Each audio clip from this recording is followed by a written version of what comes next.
Oh, I didn't even broadcast to my Discord that I'm live yet, but it seems like most of you are already here anyway. But just give me a second for that. I hope everyone's doing well. Personally, I had a day off yesterday, so I'm a little out of the loop of what, exactly is going on in this timeline, because instead of like being disassociated into timeline to the point where I lose track of reality, I instead made a active effort to be a part of reality. So we may be in an interesting position here. Oh my god, my Opera GX is one of the laggiest things ever. Does it really take that much computing power to do a stream? Because big if true. Just 1 second, you guys. Oh well, never mind.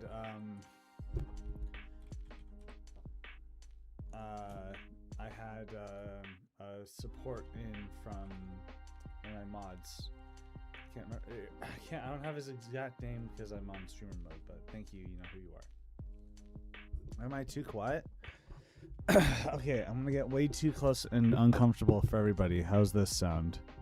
Okay, la la la. All right, let's wait. Is it because I'm too loud compared to the music? Who knows? There, better. Okay, so let's get into this. Where do I even start? So this is the world map. This is Spartacus. Spartacus is a very old Hoi4 mod. I think it just started like existing way back when Hoi4 was a thing. So it's 10 years old, right? Like very old.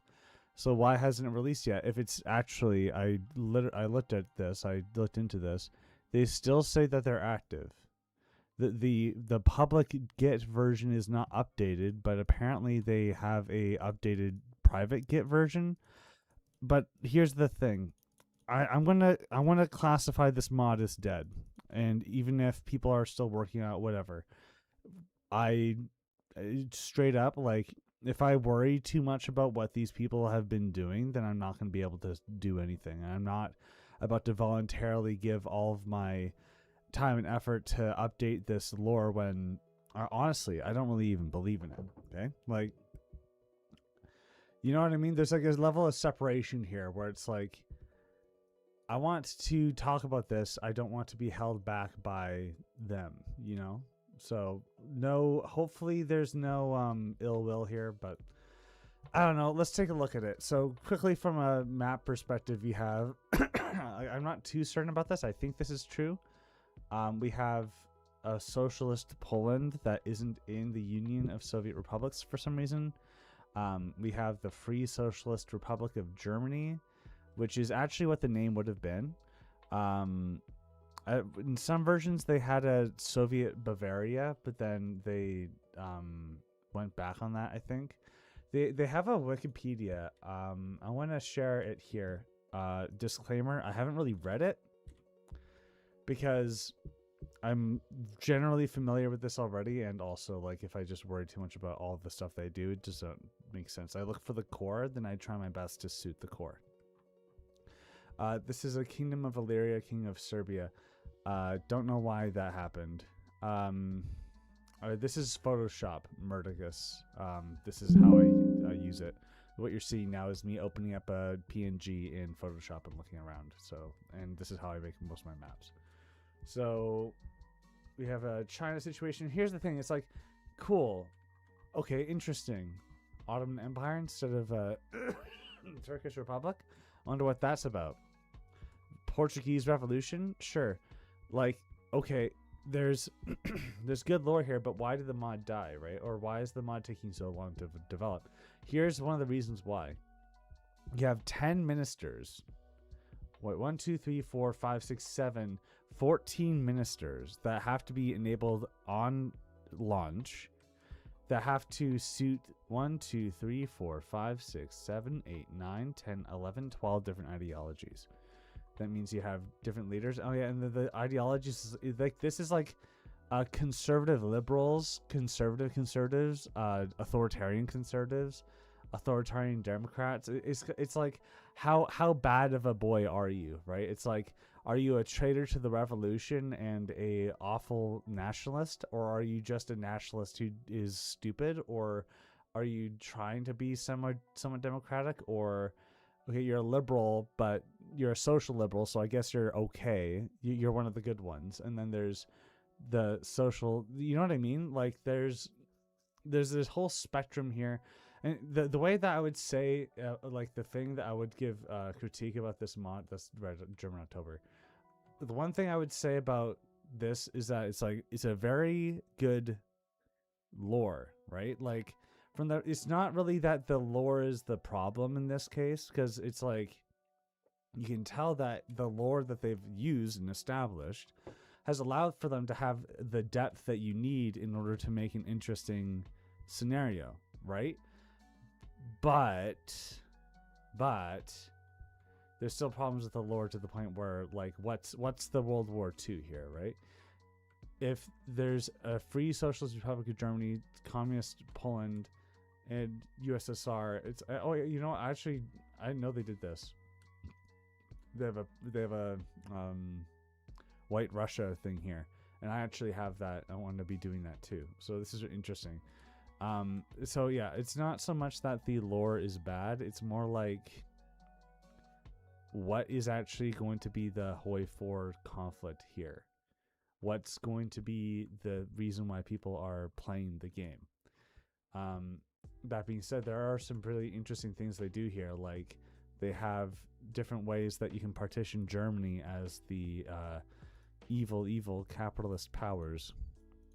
And you have other things like the Paris version where they want to destroy the German national identity. And it's like, oh, that's a wank. No, it's actually real. I think a lot of French people actually wanted this to be a thing because they saw Germany as their arch nemesis and blah, blah, blah. So this is pretty standard, I think.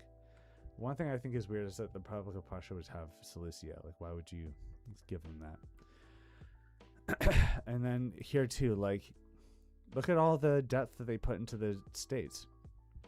Like, if this is all like meshed up properly, states are hard to do, and this is pretty cool. But yeah, you can tell the bias here. Yeah, this is very much, and from like basically the beginning, it's always been a leftist thing. So like, I even went into the Discord chat, and I was like, "Are you guys the original mod makers?" And then the guy is like, we are the workers. I need to find the exact quote because it actually made me really angry. From, hold on. Oops. God damn it. From, okay, I can't search from, so I have to just, okay, here it is. So I said, are you guys trying to revive the original concept, or are you guys old developers of the original? And then he said, we are the builders of the coming world. And it's like, what? Like, and I said, I know you're not I know you're a communist. That wasn't my question. And it's like, okay, so you're making a mod about 100-year-old dead people, and you're saying that you're the builder of a future world. I don't know. Like, I don't have any problems with these people. I just, like, it's hard to know who's even a developer, because there's roles like People's Ministry for Culture and Red Guard as like a, I don't know, whatever. We don't have to get into it. I'm not here about to start beef with online leftists. But we're getting back to it. I'm going to just divorce myself from what they are doing for the sake of my own freedom. If you are interested in their project, you can go find it. I'm not saying that you can't enjoy what they've been doing, because you can tell there's been a lot of work put into it. But I feel like there's something you can do here that is pretty interesting, and we can move forward from there. So, but if you look here, another example. So like a bunch of ideologies, a bunch of ministers, 14 ministers. You have to assign an ideology to them. These might be military people. The amount of graphics that you need to make for all this too is just insane. and then the focus tree. So yeah, so I'm not too certain about all this, but I want to get into what the lore is, okay? So the lore of the original Spartacus, at least from what I understand based off of what I've read, the Spartacists revolt and they get power of Germany. I think that this has been pretty consistent with timelines that I've seen of, like, let me see. There is somebody who submitted a GDD. It's called The World in Revolution by oh, God damn, I can't look at this because of streamer mode. I guess disable. So Neon Lloyd posted a GDD in the mod GDD submissions on the Discord, and you can take a look at it there. They also did a similar idea where it's a Spartacist revolution in Germany, and it seems to me like what they do to get the point of divergence to work, or to have the Spartacists actually running Germany, is that they have this thing. There's this thing called the Revolutionary Council, or Stewards. The Revolutionary Stewards. They were a group of communists in Germany who were like wanting a revolution. That's why they're the Revolutionary Stewards. And they had a vote to determine whether or not they should revolt. And it ended up being like, it was like 5 days before the Kiel Mutiny started to kick off. But they had a vote, and it was like, should we start a revolution now, or should we wait? And there was 2 votes away from it being a majority in favor of revolution. So it was 19-4 and 21 against.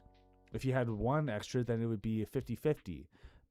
But then it was so only 2 votes could have made it so that the Spartacists had a more substantial and impactful role in the German Revolution.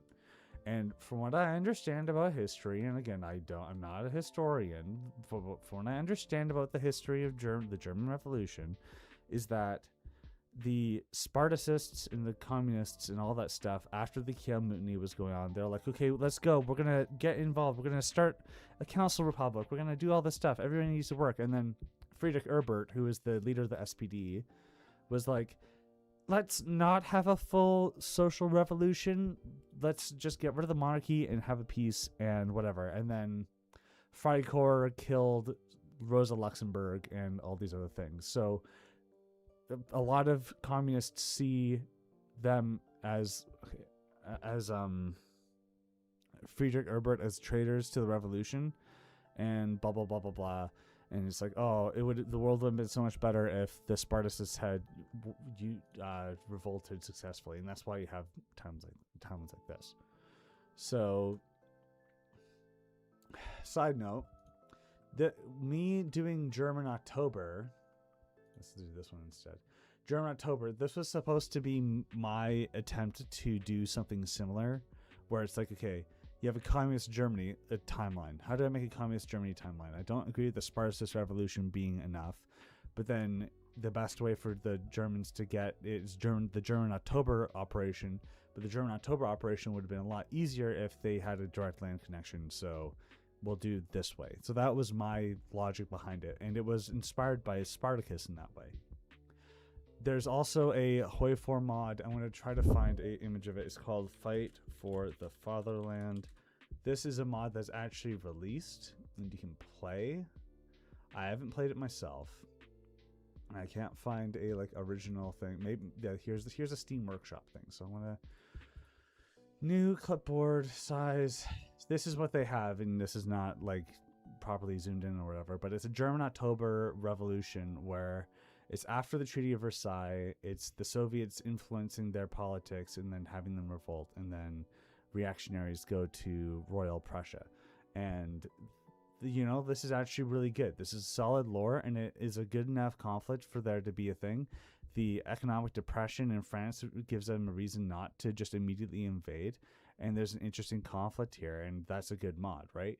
But we're talking about Spartacus, where Germany and the Soviet Union have their own separate revolutions, and then they succeed.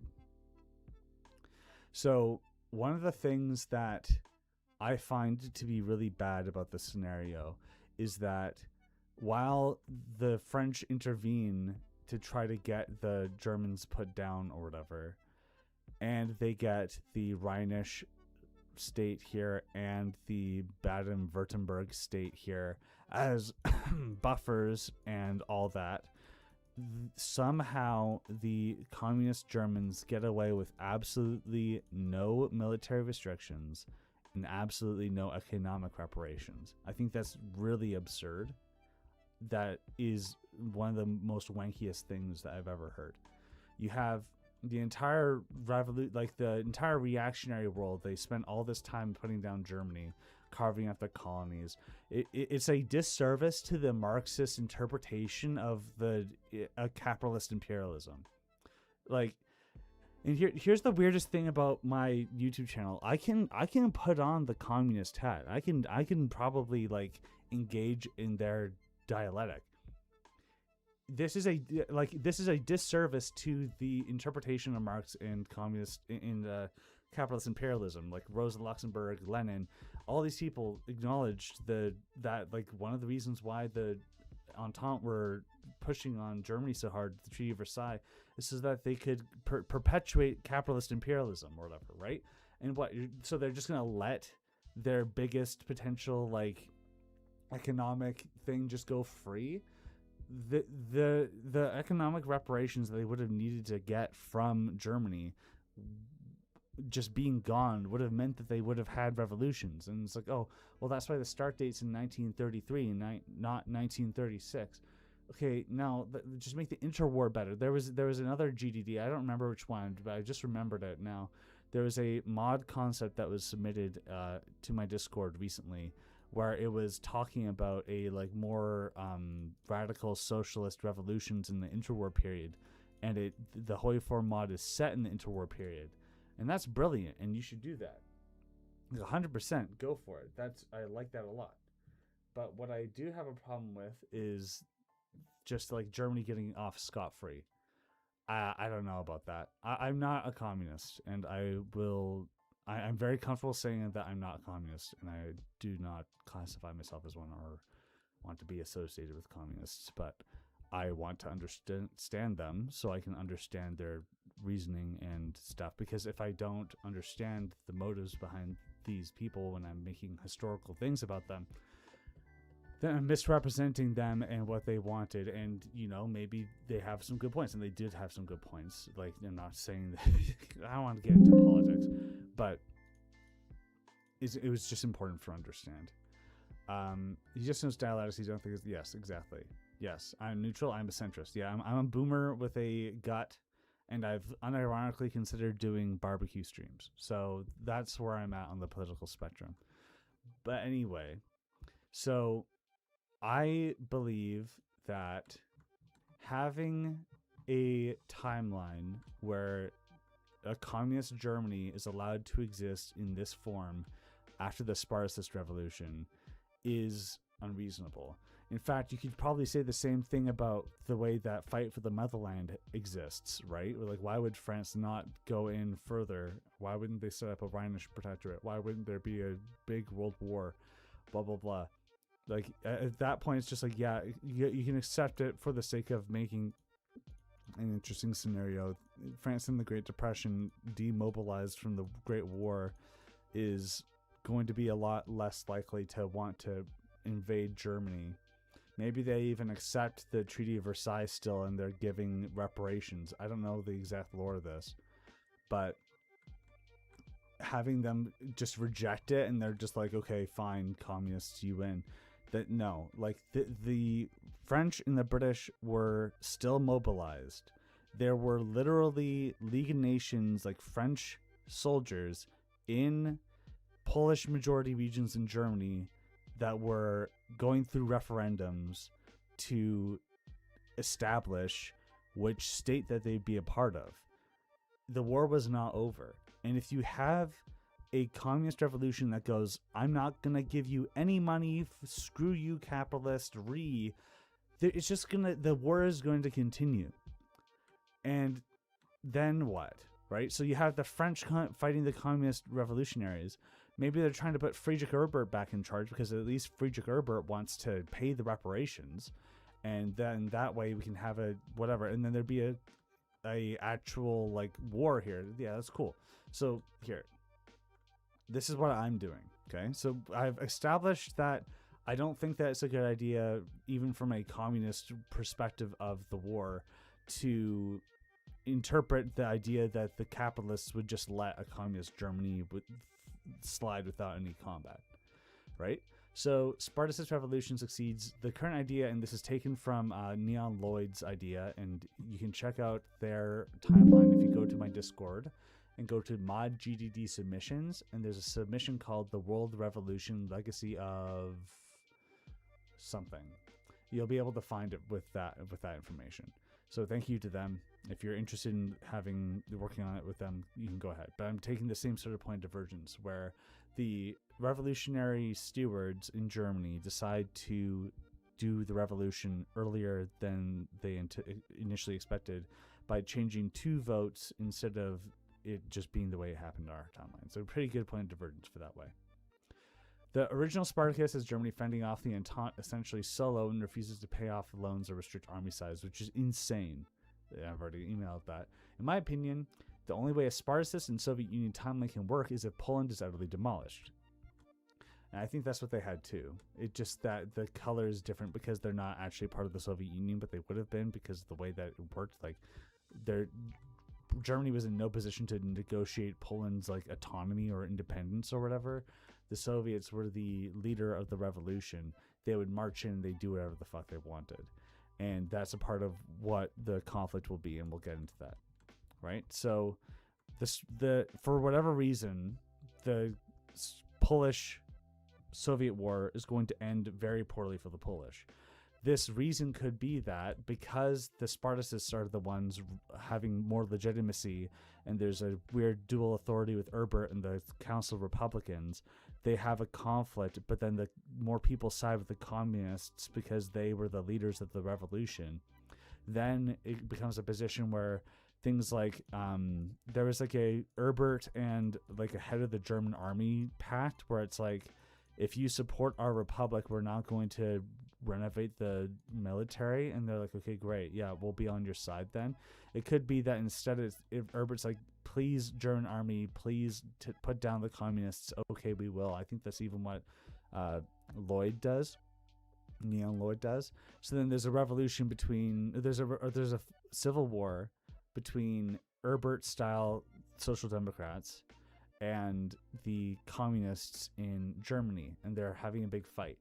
I think that this fight would be extremely bad. It would be World War I-II. Like, you think that it's over, twist, surprise, there's actually a whole other 4th act. Like, you know the meme in video games where you think you beat the final boss, but there's an entire other, like, chapter?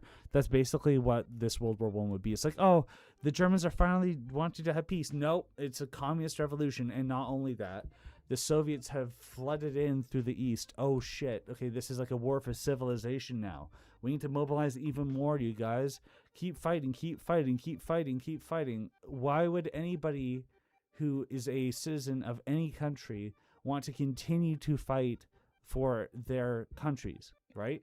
This is not sustainable. There's a reason why the war ended in 1919. But if it's communists, because of the way that, like, the powers that be, whatever you want to call it, in the communist perspective of the way that the world works, like the British monarchy, the French bourgeois republic, they would want the communists suppressed. They would push down everything that they could in every way that they could, and just been like, no, we need to destroy this. Like, we need to restore the rightful republic in Germany. Woo, woo, woo.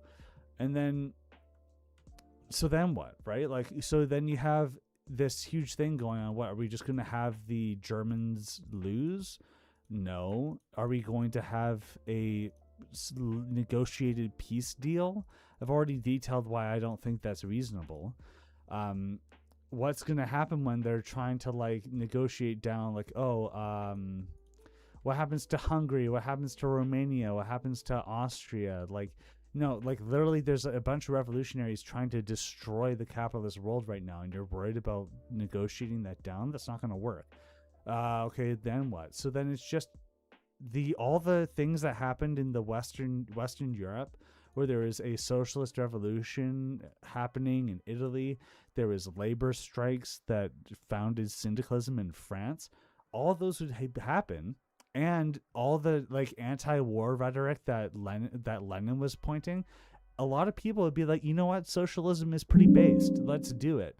So I think radical idea. If you noticed, there's a separate color of France here. There's two Frances. We have a sand France and a thing. We have a socialist revolution of some kind existing in France. And then the Biennio Rosso stuff in Italy that would become a socialist republic. So, like, Red Europe time, the Hungarian Soviet Republic manages to link up with the Soviets and the Germans. They take over. And then it's like, okay, everything is communist, right? Everything communist. Netherlands are neutral, so maybe they don't get. Maybe they get away with it. Maybe Belgium falls apart because they were already on their last legs, and then like the socialist French are revolting. I'm not too certain about that. We could probably keep Belgium around. It could be an interesting way for Britain to still be involved in the continent. But yeah, like let Europe be red. This is what everyone wants, right? A red Europe. Okay, well, you wished on the monkey's paw, okay? Because radical thing, and I'm gonna piss a lot of people off. Everybody would fight each other after Red Europe is established. Period. And I can get into that, and I probably will. But check it out. So here's the thing too. It's like, oh, Romania exists. So you look at not German October, not this, not the stream notification. Here, Kingdom of Romania exists. Why would they? Some people don't know this. Horthy was installed by the Romanians in their invasion against the communist Hungarians. If the communist Hungarians were linked up with the Soviet Germans, the Soviet Union, they would just destroy Romania. Like, the only way that would work is if there's a straits of whatever going in there, and then they're somehow the imperialists are also somehow supporting Romania while there's a Greco-Turkish war going on, while they're trying to suppress the Turkish national revolution. Like, you know what I mean? Like the it's going to be a red Europe. Okay, like I've just convinced myself because I was gonna offer different suggestions. Red Europe. Okay. Leftist infighting, yes.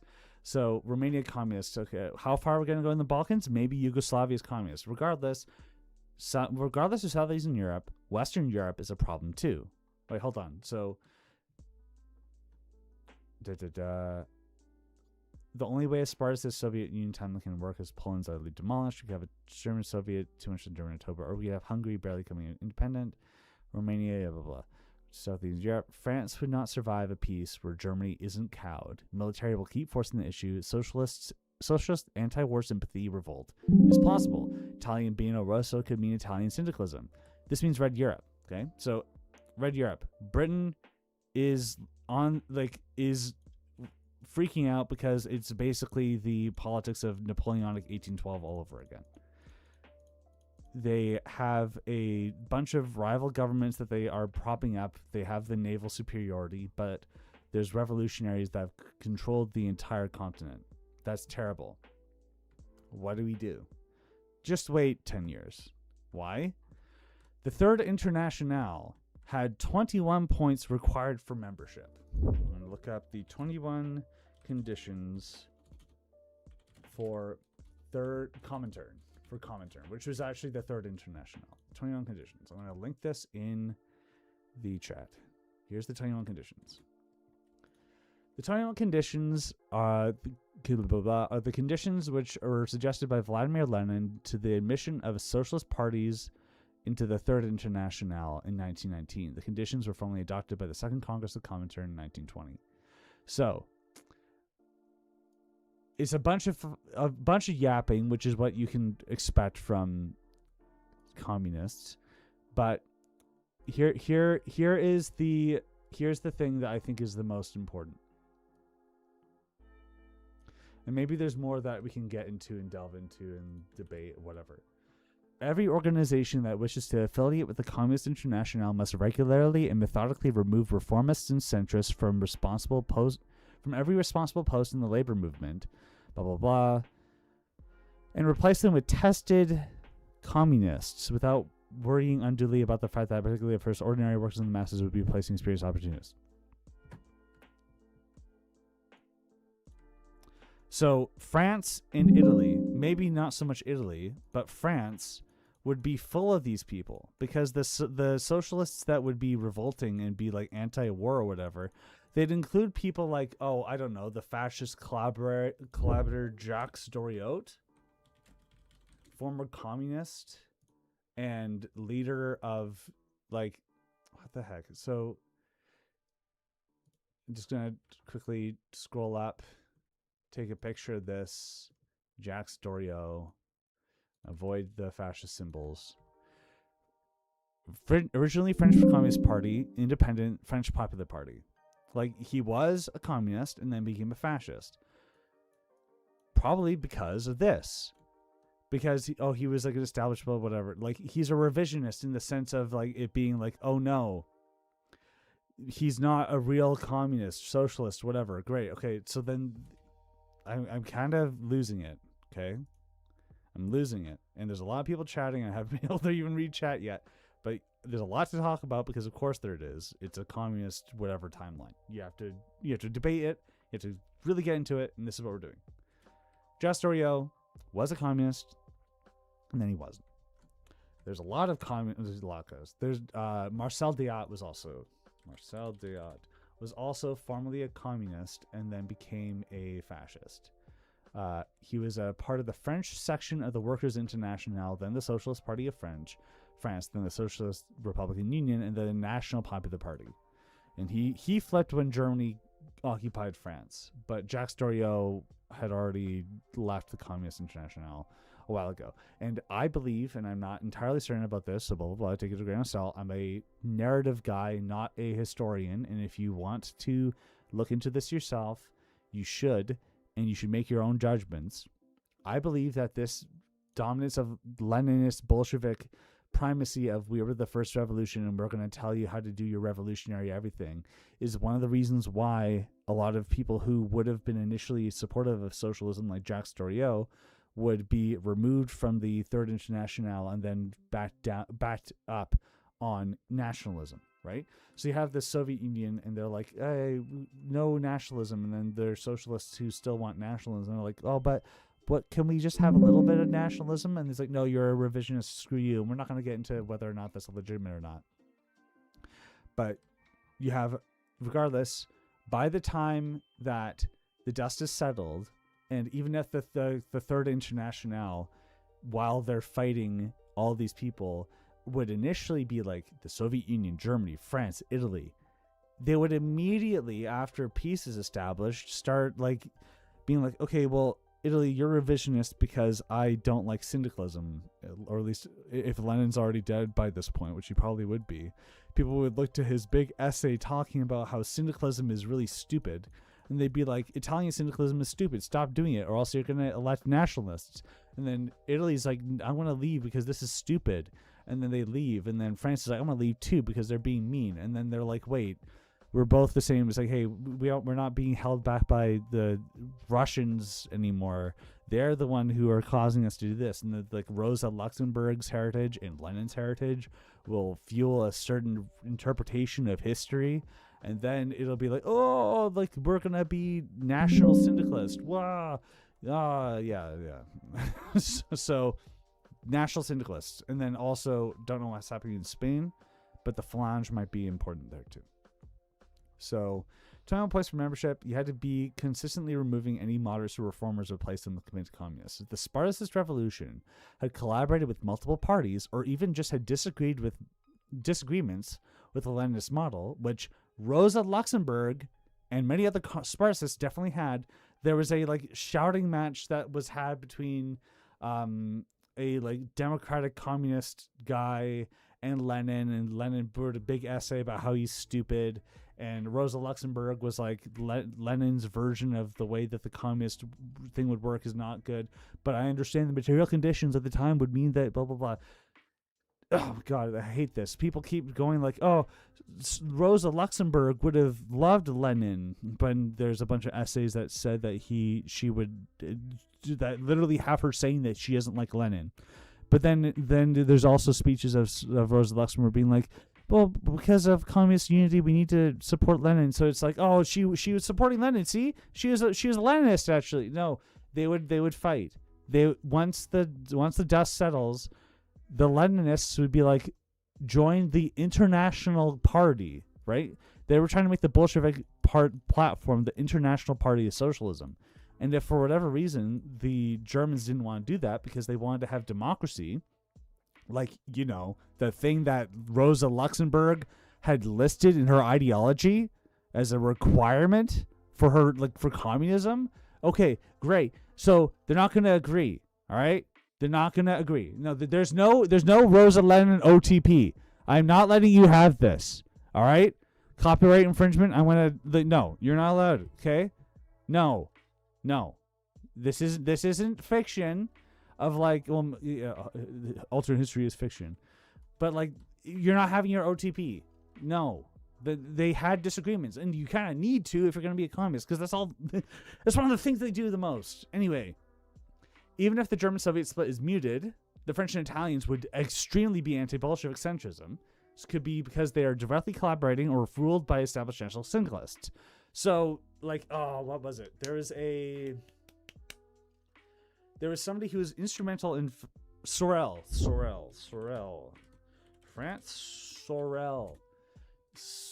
Georges Sorel was a French social political thinker and journalist. He had the idea of Sorelianism. He was a revolutionary syndicalist. They opposed bourgeois democracy. But they were revisionist in the classification of Marxism. Oh, would you look at that? There's another French socialist who was anti-Marxist, and by the definition of Lenin, would have been a revisionist. This is something that's established as a dynamic in the French syndicalist republic of Kaiserreich. That's why there's totalists who are national syndicalists in the same party as people like Stalin, because the distinction of what nationalism means for the socialist movement wasn't distinguished by Lenin as something that should be separate from the revolutionary ideals of a communist. That happens in this timeline. So there's a significant divide between French socialism, which is like basically fascism. You have then the communist Democrat whatevers, potentially more communist than the socialist Soviet Union, because they have more industry and they're actually doing what Marx said about having council republics of workers, blah, blah, blah, blah, blah. But then they just keep fighting over the little details. They have a divide between Germany and Russia. That is like, I do not believe that there would be a good thing going on between them. I don't think that they would be split necessarily. This might have me saying that they would be completely split, but from a Hoi 4 perspective, having a big Germany and a big Soviet Union that are always going to be friends no matter what, against a Britain that like doesn't have any mainland allies besides maybe the Netherlands and Belgium. Like, what's the war here? And we'll get into that. But anyway, in order to prevent the German-Soviet alliance from being too OP, we need to have them split. A good way to do that is have an attempted internal coup of Germans who want to follow the Stalinist line, a la German October operation. So German October is a thing you can look up. I'm going to look it up for you. You're welcome. German October. This was something that we didn't... German October. This is something that we didn't know until there was the declassification of Soviet internal documents. Do you know the Hamburg Uprising? That was something that the Soviets were trying to do in several different areas of Germany. so that Germany would become communist, so that Germany would be able to help industrialize Russia. So there was already the impetus for this sort of thing. This happened in 1923. That's the point of divergence that that defines what fight for the fatherland is. But the idea behind this is that the German industry would then be able to industrialize the Soviet Union for the good of communism. This helped fuel, well, like I said, no, we didn't know this at the time. The Germans didn't know this at the time, but the fear of communist revolutions is what led to the Nazis coming to power. Okay. Just take a minute to breathe. I've been very passionate for the last little while, but we're going to take a minute, okay? We could save the German October operation for a later point. I think that the way that gameplay would work in this situation is that if Germany is in a war that they are losing, the Leninist, Stalinist, Marxist, Leninist, whatever you want to call it, faction of the several varying parties of the of the German Free Socialist Communist Republic, whatever you want to call it, if you lose land, they'll get political power and ideological gain. If it gets too high, then the Soviets can coup. Then it's a matter of like, okay, so then you have a bunch of people supporting you in Germany now, great, but now you have to fight the Soviet Union too. So that's the dynamic there. But then alternatively, then if the Germans don't lose, they take over France, they take over Italy, they align them both. Then there's potentially a war of influence over Hungary. They're still fighting the British. The Soviets are just vibing. Then Germany's like, what are you doing, man? Like, maybe there could be a fight there. Maybe there's internal instability in the Soviet Union that the Germans can use to align them. Who knows, right? It could be anything. Something that's not mapped here right now is that I want there to be a white movement still existing in here, like Führerite does with the Far Eastern Russians. I think this makes sense because of what the lore is going to be, where the Soviet Union, Germany, and Hungary are all linked up fighting the Revolutionary War together in Europe. They don't have as much time to dedicate forces over to the east. Maybe they don't even have as much forces to dedicate to Central Europe. Maybe they don't have as many forces to dedicate into the Caucasus. All these things could make alternate Soviet Union borders to make them a little weaker. But regardless, they're going to be fighting here. There's going to be at least a Russian movement still existing, a white mushroom movement still existing in the eastern provinces of Russia. Okay, so where is it going? So that force, whether it's backed by Japan, Britain, both, or the USA or whatever, that could be the way that the Germans get leadership of the Third International or whatever, or they abandon the Third International for whatever international number Germany's running with. And then they have a big socialist Europe or something. Who knows, right? That's a gameplay element that we could use here. So we're probably going to leave the German October operation for later. We could instead have the Germans not in the Third International, but the Soviet Union and the German Free Socialist Republic both guarantee each other's independence, because it would be stupid for them not to, even if they have ideological disagreements. And for British, whatever, all these people would be trying to divide them and not have them agree that Germany isn't continuously supporting Russian industrialization. Like, the Soviets would be far more industrialized with the free trade and potentially even just like volunteers of German communists going over there and supporting stuff. Like this would be a really big threat, and that's the main thing, right? German, Soviet, whatever. You can't declare war on them because then they'll fight you both. So then you have to find a way for the Germans or the Soviets to attack you and then accentuate the divides, right? Okay. Because of the revolutionary front line in Germany, the white Russian movement gets to exist in the Far East. Yeah. So at the same time, the British and Franco-Italians can't go in on Germany because the USA is to support them. So now I want to hide these for a second. So if you have a Britain that's supporting a France that wants to be reinstalled in the mainland, potentially the same thing happening in Italy. If the Germans invade the French, then the British invade this, and they have a really big thing. Germany actually wants them to be separate so that they don't have a really big imperialism that wants to destroy them. So they tolerate France's existence, but maybe eventually they don't want to anymore, and that causes a problem. This balance of power makes sense for it to exist for a while. The French can't go in on the Germans can't go in on the French, the British can't go in on the French because the Germans could take too much over, the British can't go in on the Germans because the Soviets would protect them, etc., etc., etc. Okay, so now that we've established that, let's talk about what we need to do today.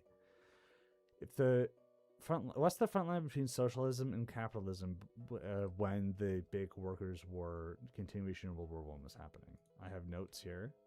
I initially was wondering, we do line A, which is sort of similar to what the Spartacus did. Well, I guess Spartacus is more like line B, but I think we should do line C. I think that having Italy be communist means that there's no guarantor for Austria, so they would just be a part of the German Republic. I don't know what's going to be happening in Serbia or Croatia. I know Engels had some really chud opinions about what to do with the Serbians because they worked against the Hungarian revolutionaries or whatever. I don't know how far the communists would go here, but this is a really interesting area to have a dynamic going on. The Turkey, here I had, because I was initially thinking we should have we need to have a situation where Turkey is Severized, but if we're going with this, there's no way that Turkey would be Severized. If anything, Turkey could even be potentially communist, or I don't know what the hell is going to happen with Turkey. There was an idea that I had inspired by another project where the Americans, seeing all this, get involved, or they'd still be involved in World War I. So then they'd be in the Levant, keeping the communists from going south. So then you have that initial Treaty of Sevres idea where there would be an American Armenia, because the Russians wanted to annex Armenia, but then Russia didn't exist, and then the French and British wanted to continue using that peace deal, so they had to find a different party to take over Armenia, and they said, hey, let's make the Americans have Armenia instead. So an American Armenia bordered with the Soviet Union could be interesting, and that would be an interesting way for the U.S. to be directly involved. But then how are the U.S. going to be involved if they have a protectorate in Armenia when they need to go through the straits here to get there, when Turkey wants to not be abiding by the Treaty of Sevres?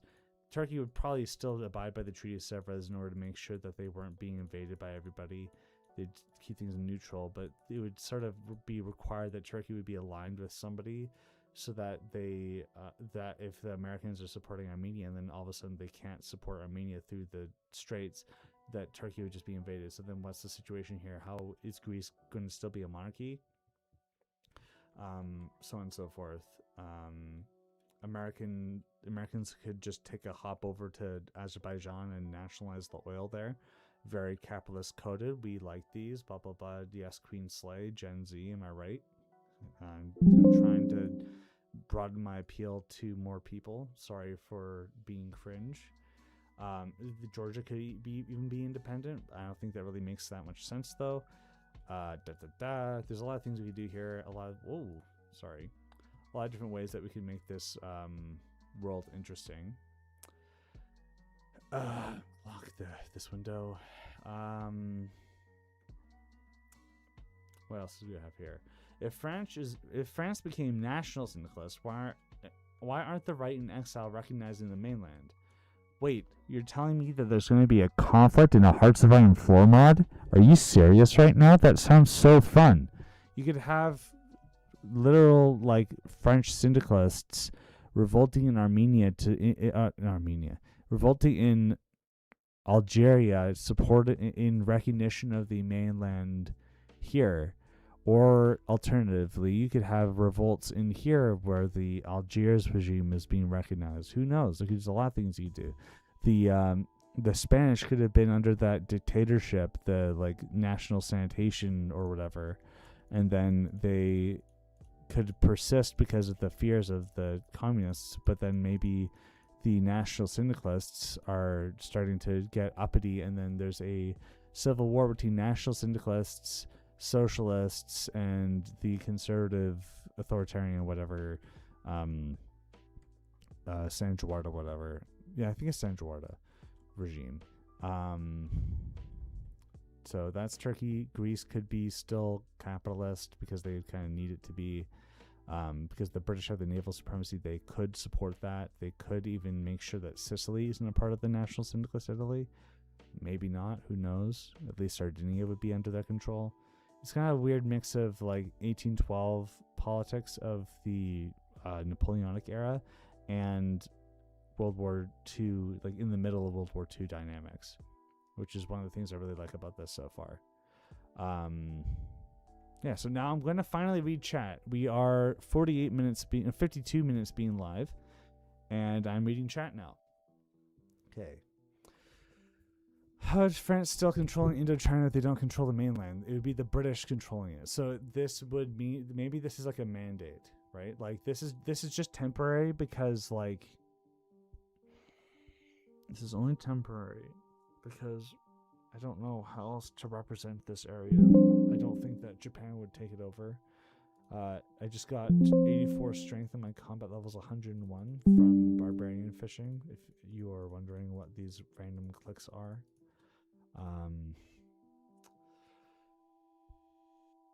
So German-Soviet split could work as some focus line early in the game. Wouldn't make that much sense if they start with some silly infighting.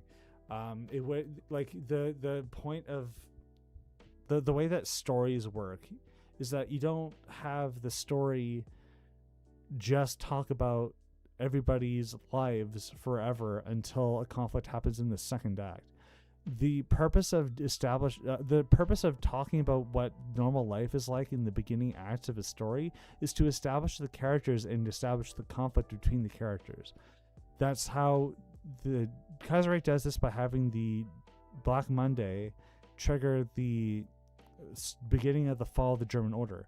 If you had Kaiserreich starting in 1933 and you still have Black Monday happening in 1936, what's going to happen for 3 years? Nothing, because you're waiting for the exact moment where things start to get interesting before you make a Hearts of Iron 4 mod out of it, instead of it just being that you just wait forever until the Second World War happens because of lore, like Kalter Krieg maybe, for example. Anyway, it does make sense for there to be a split that happens in 1936 or another start date that we determine as the reason why you're starting playing the game then and not a different time period. That could be the moment of weakness that the British, the National Syndicalist International, whatever, were waiting for in order to start acting in a way that would be working against them. And oh my God, would you imagine having a conflict in a Hearts of Iron 4 mod? Ideal Kangaroo, hey, how's it going? You're a mod, because I trust you. Standard moderator. You have Spain be a lone wolf anarchist state. That could be interesting. I actually kind of like that. Bolsheviks / Stalinist Russia, Democratic Socialist Germany, and finally National Syndicalist France. That is exactly what I've been saying, yes. First time seeing this channel, what's happening right now? So I'm angrily yelling at a microphone about a timeline that a bunch of people made 10 years ago and telling people how I would do it if I had the opportunity to be put in their position with their resources.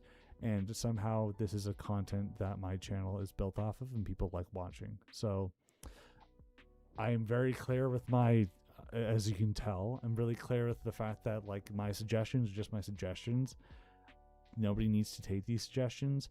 I just like talking about game design in Hearts of Iron 4, and I am a big history fan, so I like how there's overlap in those things. America, not too sure right now. Britain could have it, but I feel like they concede it to America or Japan. Giving it to Japan can cement Japan as an ally to prevent them attacking European colonies. So what we could do is we could have a like mandate of Indonesia. Oh my God! Wait, no, wasn't there? Hold on, Vietnamese delegate in Versailles. No. The most historically significant delegation in Versailles the Paris Peace Conference.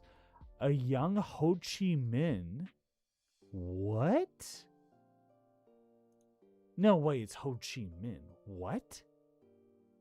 A young Ho Chi Minh, going by the alias Nguyen Ai Guoc, I probably butchered that beyond belief, sorry, submitted the demands of the Amanese people to world leaders, demanding basic civil liberties and democratic rights for Vietnam under French control.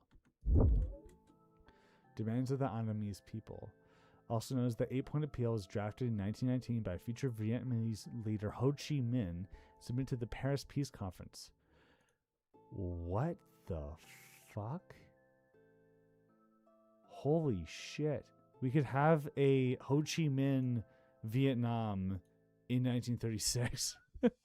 Because there was this, like, all I remembered was that there was some attempt for the Vietnamese to, like, propose basic liberties, whatever, or like independence in the Versailles Peace Treaty, and then everyone just ignored them because they were a French colony. They didn't want to step on the French toes. But if France went completely independent, like collapsed, maybe they'd be like, "Oh, hey, Nguyen, hey, how's it going? Remember when you were asking for basic liberties? Yeah, we're so sorry. We're just so busy. Yeah, you should lead Vietnam. You can be the mandate leader." And then he'd be the leader of Vietnam, but under a like British mandate. But then you could have like American and Japanese companies getting invested in there, and then there being a conflict of interest or investment. Yeah. So anyway, that's crazy lore that we learned about Ho Chi Minh today. League of Nations mandate large Japanese influence, potentially, yes. Stalin is why the revolution is not isolated. The Soviets' right wing would not be as powerful. But Stalin was the only person playing the political game in a room full of people, of ideologues. Stalin was the only state builder and politiker that was like there, and because of his treating it like an actual state, he was able to take over the state. That's my personal opinion based off of my understanding of history. I'm certain that there would be some alternate political dynamics, like maybe Trotsky's ideology is more legitimized or whatever. But like there was supposed to be collective leadership after Lenin died, but then there wasn't because Stalin got a lot of influence and power, and then he wrote the Stalin Constitution, which then cemented the leader of the party as the leader of the Soviet Union, and then he became the leader of the Soviet Union instead of it being a bunch of different bureaucratic things. But it's like, oh yeah, well, you know what? For the sake of dynamic gameplay, let's not have the Stalin Constitution signed and have there be a bunch of different internal institutions fighting each other for influence over the state, and then that could be the internal problem and gameplay element of the Soviet Union in this timeline. Sure, but I still think that Stalin's going to be relevant. I'm not going to just kill Stalin because it's inconvenient, right? Like he's a force that needs to be respected in this timeline. So I'm not just getting rid of Stalin or his political edge because everybody else was playing checkers while he was playing chess, and that's how he took over the Soviet Union.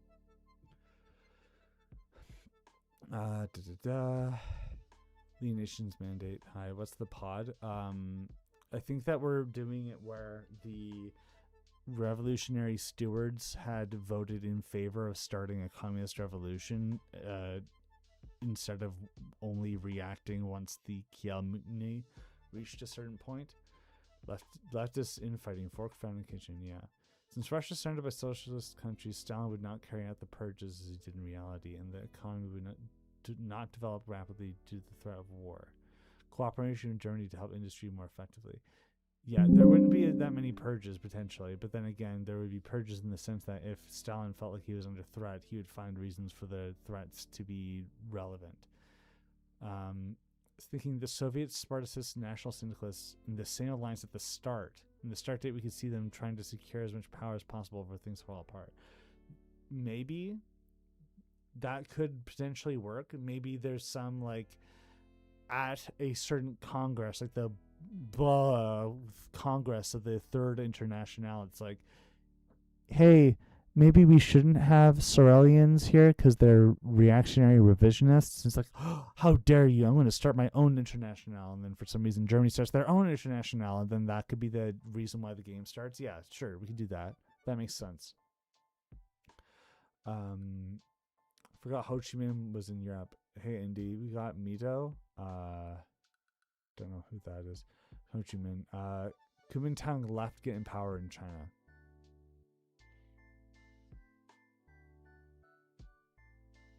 I don't know. Oh, Mito worked on this? I see. History is weirder than fiction. Is that what somebody said? Well, collective leadership. It was designated to be Bukharin.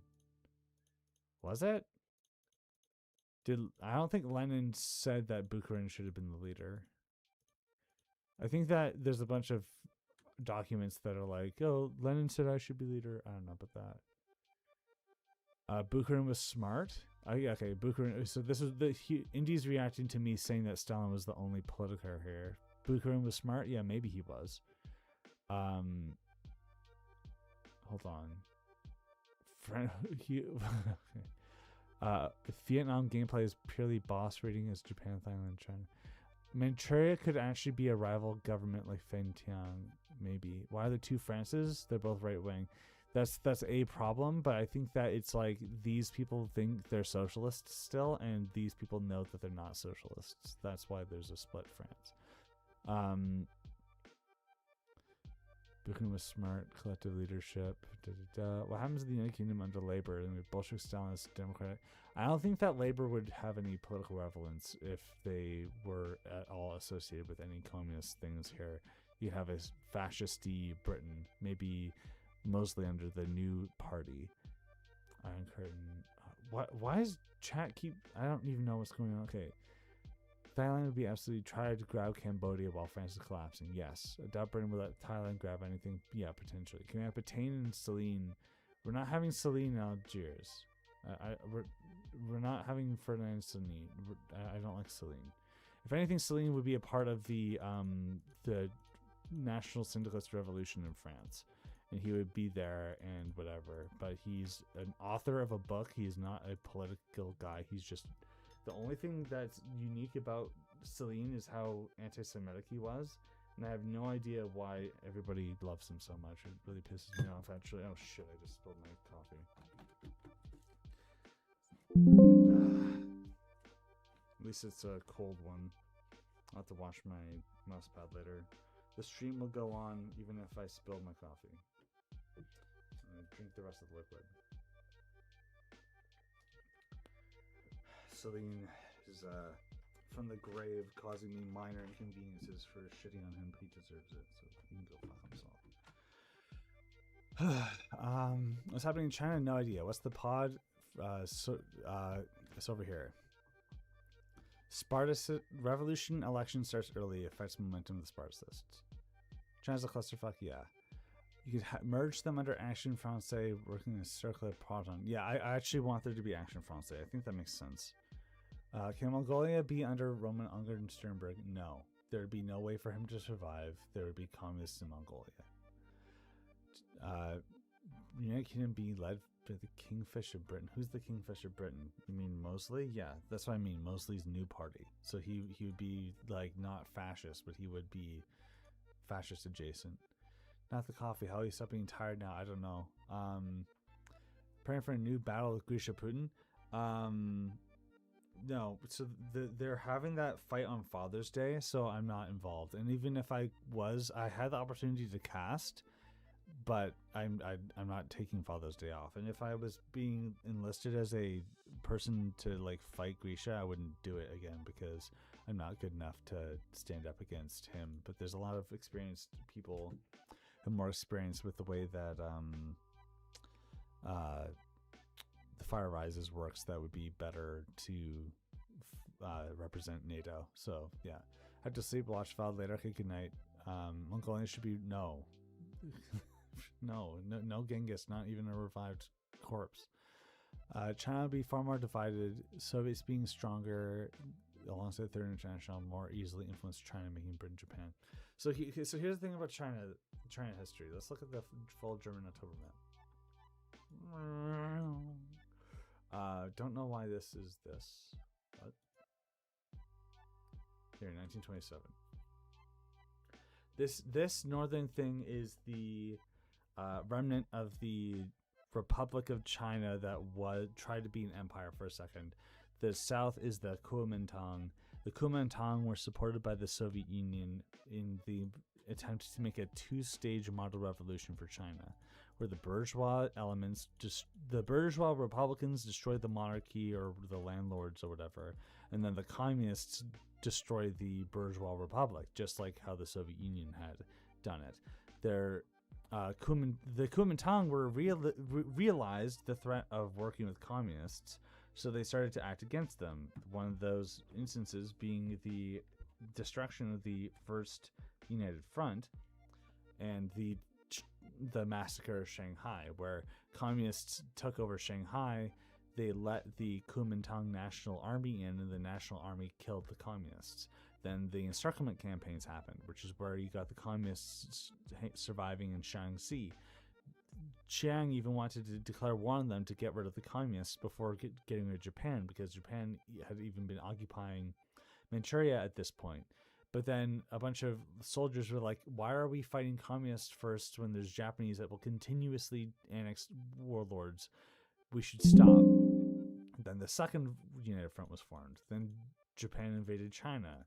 Then the Kuomintang blew up the Yellow River Dam. Then they were fighting about that. They were like, oh my god, like, why would you do that? And then the communists recruited a lot of people in the area affected by the Yellow River flood due to the Kuomintang blowing up the dam. Then they get rid of Japan, but then there's a second stage revolution. The mainland becomes communist. When the Shanghai Revolution or massacre happened, Wang Jingwei he did make a rival government in Wuhan for a little bit. Stalin had told him to give a bunch of guns to communists for some reason. Bro, trust. Then Wang Jingwei was then like, nah, whatever, I'm just gonna stop. He went in exile. He came back to Japan. Was like, hey, put me in charge of China. Like, okay. And then he's the fascist collaborator, the Japanese occupied collaborator. Could communism be more relevant in China with a larger Soviet Union? Maybe, but we've already established that we want the Third International to be fighting the World War I imperialist powers to the point where they lose territory in the East. So I will depict that now so that people don't get confused, because I only said this out loud and people could have joined the stream late. So these borders are very, very, very, very, very incomplete. We're just showcasing the presence of Soviet. And if you take this approach and it's like, oh, look at that, there's not that much people there, maybe you can make an argument for a non-communist China, Mongolia. But then counterpoint, there was Grigory Simonov who wanted to create a Buratian Mongolian hybrid state that would be supported by Japan. So you could have, and I'm going to pull up the notes. No, the notes are here. So I want to notiers. That's notes. So if we have the Japanese northern support of the white movement succeeding, and even supported by British and Americans, you could have their influence spreading to be something along these lines. Maybe not up to Tanatuva, but then you could have a Buryatian Mongolian hybrid state here. Maybe. Then you could have this area being a white Russian movement. Maybe. It wouldn't have this, though. Japan would annex Sakhalin. And then maybe this part is Russian. Maybe they want to make a rival government. Maybe this is just a silly idea that we shouldn't have them be united anyway. But let's say there's a big Russia, and then Japan wants to northern expedition, go out to Siberia or something. This means that Japan would be Hokushinran doctrine, northern expansion doctrine, which could be why Japan isn't trying to take over Vietnam. But then again, they want they want Vietnamese resources. But then the real victory is when you win without fighting. Why would Japan want to fight the West when they could just imperialize the resources of the region? And that's exactly why Ho Chi Minh was successful in his revolution or whatever, blah, blah, blah, blah, blah. So, you have the Vietnamese going communist as a problem, and then Japan and other people start fighting the communists here, and then that leads to an escalation in China, which could have these guys being a communist movement because the guy here was communist, but then he was only a opportunist, which would mean that he wouldn't be a part of the Third International. But because the reason why all these things existed were just so that the Soviets could have more political influence over everything, and they would still support this guy because they were giving him resources for free. They would just change the leadership, and then it would be a rival national government, and then they would fight here, and then Japan would fight here. Japan would be fighting here, and who knows what's happening here, but there's a big fight, and that's what the Soviet Union is doing for their fight. Yay! Okay, so there's that conflict in Asia solidified, done. It's because I was referencing the Halo theme. Buryagolia, yeah. General feels that Japan becomes super powerful in this scenario, yes, because they would get Indonesia without fighting. The Dutch controlling the East Indies is going to be really weird when they are right next to Germany, communist Germany. In fact, maybe even communist Germany goes like, I'm just going to take you over now, okay? And then there's that, but then I don't know. Like, it could be fun to have Germany invading the Netherlands when they're fighting the British. Then the Dutch go into exile in here, but then there's revolutions here, and then Japan's like, oh, let me just, hey, you guys, I heard that you're having problems with Asians here. I totally get it. Could you let me have influence over this place? I promise I'll be really nice. And they're like, okay, fine. You can have this area of influence, I guess, if you stabilize it. Like, okay, yeah, thanks a lot. Anyway, I'm going to go help you eliminate the communists in Asia now. Okay, there we go. Great. So then you have that solidified. Cool. What happens with the Philippines? Don't know. But I don't imagine that the Japanese and the U.S. are fighting that much in this scenario when they would really want Japan to be one of their main bulwarks against Bolshevism.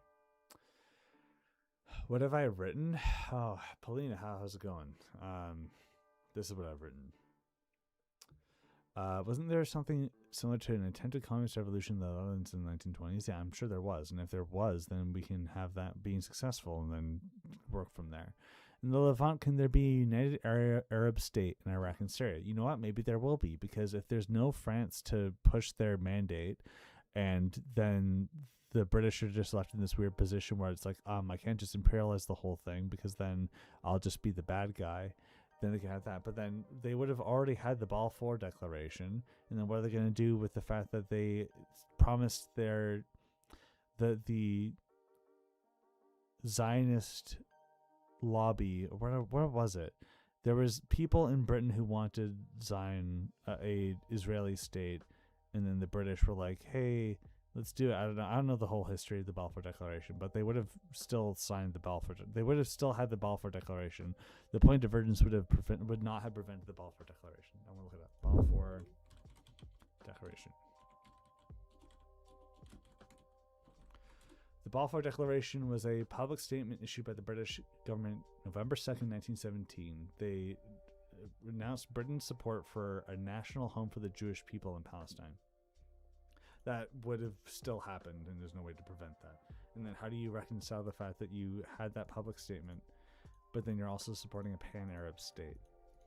like maybe there's a British mandate of Palestine, but then so there's a British mandate of Palestine, which is like trying to keep the peace and keep their promises to both. So, oh my God, the Arabic population and the Jewish population. So then what, right? Like, who knows? This treaty no, the Treaty of Sevres will not be implemented. What is that? Do I have war for Finland? No, I do not have war for Finland yet. Me yelling into the microphone about history is ASMR to you guys. I mean, whatever. Like, whatever gives me views. Just kidding. Unless, what were we talking about? A bunch of little things. What do we got here? Northern Siberia part of the Soviets. The Japanese main protectors would just control major cities along the Trans-Siberian. Yeah, I mean, like, they would have a puppet government there, but yeah, it would just be Japanese. Okay, so some random Brit. The Mosley had a party. He called it the New Party. He founded it after he left the Labour Party because they didn't like him being corporatist. The New Party would be a third positionist but not fascist thing. Mosley would lead under the New Party, which means that the people who are more focused on the nation rather than national syndicalism would be separate from national syndicalists who want syndicalism but still want to have a nation. So fascism would be divided between those two different parties instead of it being like racial fascism and I don't know what you call Italian fascism in comparison to Nazism, but that would be the split between the third positionists instead of it being whatever. But for the sake of gameplay, you'd probably still have them define. No. For the sake of gameplay, you'd need them have them separate if Britain's directly fighting them. So they would be separate ideologies, even if we could try to prevent it. Two White Russians factions, one Caucasus is supported by the British and one in Siberia. I don't know about the Caucasus having a white Russia, but there would be some like form of British exiled white movement compared to the Japanese exiled white movement. That makes sense. Business plot succeeding the USA. I actually don't want there to be an American Civil War. You don't need it to have the communists have an edge in this timeline if you have the Russians being industrialized so much because the Germans are helping you so much with this. So I don't actually agree with there being a business plot in America in this timeline. NKVD Mongolia. Sing Kang is definitely having fun. Something Red Week 1918. Strong Japan and Strong Arabia. Asmoral that. Would Ireland have Northern Ireland? Maybe. I think there should be two White Russian. Yeah, you already mentioned that. Is the Treaty of Sevres implemented? No, it's not. And if there is, there could be Irish Third International line. You know, it could actually. Like that, it kind of makes sense. And if you don't have, if you have a Britain that doesn't have Northern Ireland,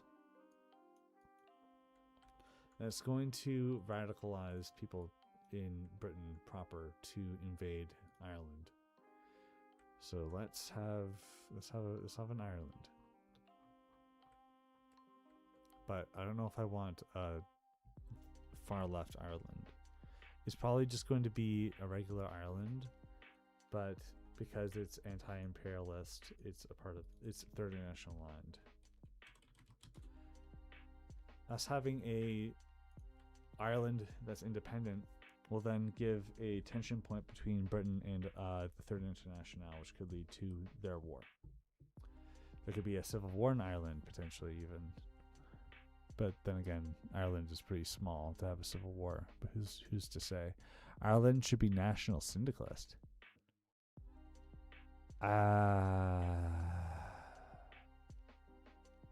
that's the thing. It might actually be. It sounds kind of ridiculous, but from the perspective of them being just anti-imperialist and Irish republicanism still having a socialist angle, but then they're still dedicated to the nation, and they would have suppressed the Limerick Soviet, they would probably actually be more likely to align with National Syndicalist France than the second or / fourth International, whatever Germany is doing. But then again, their focus on democracy may mean that they're focused more on Germany. Who knows? But regardless, it's a way for Britain to be more radicalized. So we'll do that.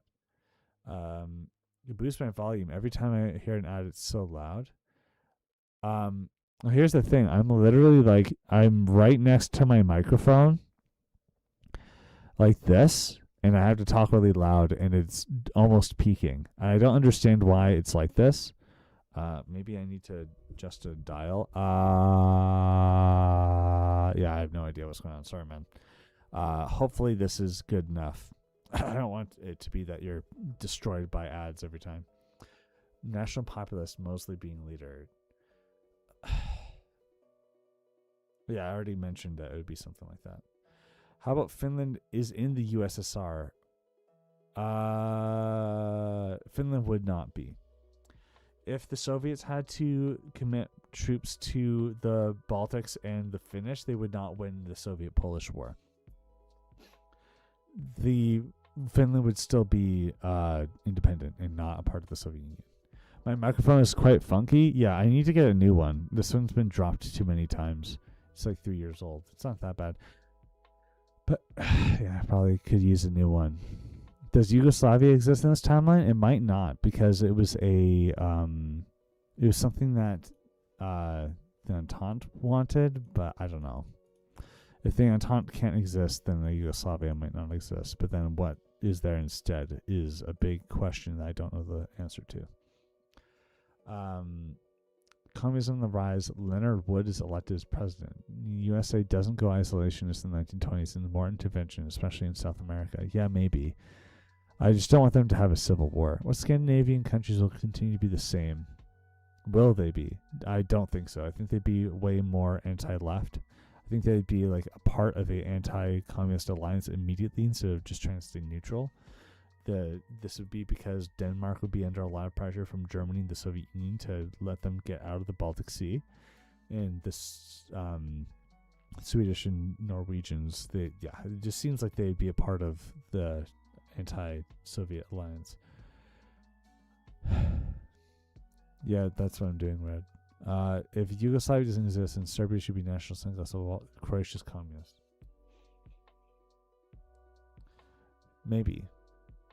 It would make sense for the there to be revolutionary socialists in the Balkans, and then they have their own sides that they are a part of after the big leftist infight of insert year here. Yugoslavia would be fragmented? Yeah, maybe.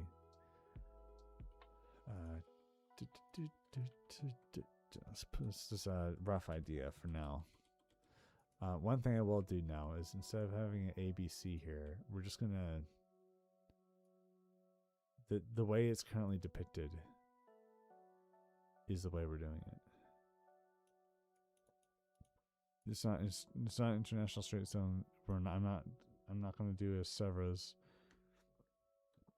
Probably not going to have the American Armenia. I'm not too certain about that yet.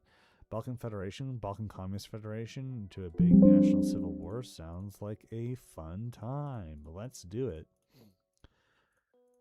Yeah, what was that Communist Balkan Federation idea?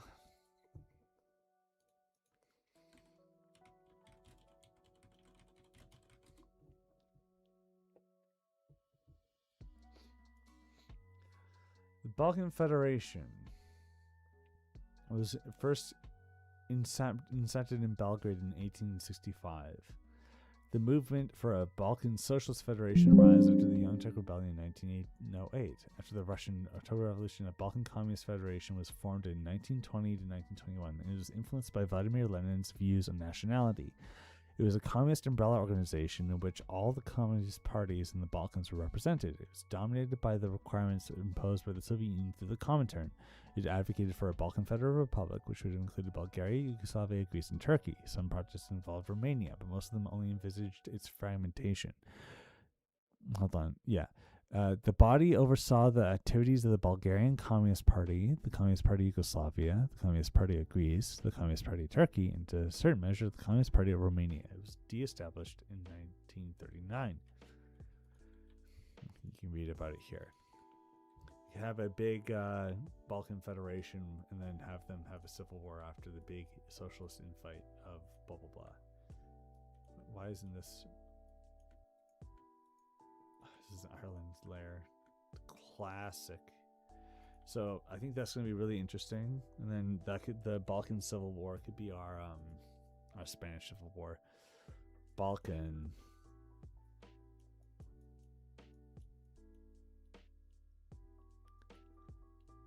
Federation.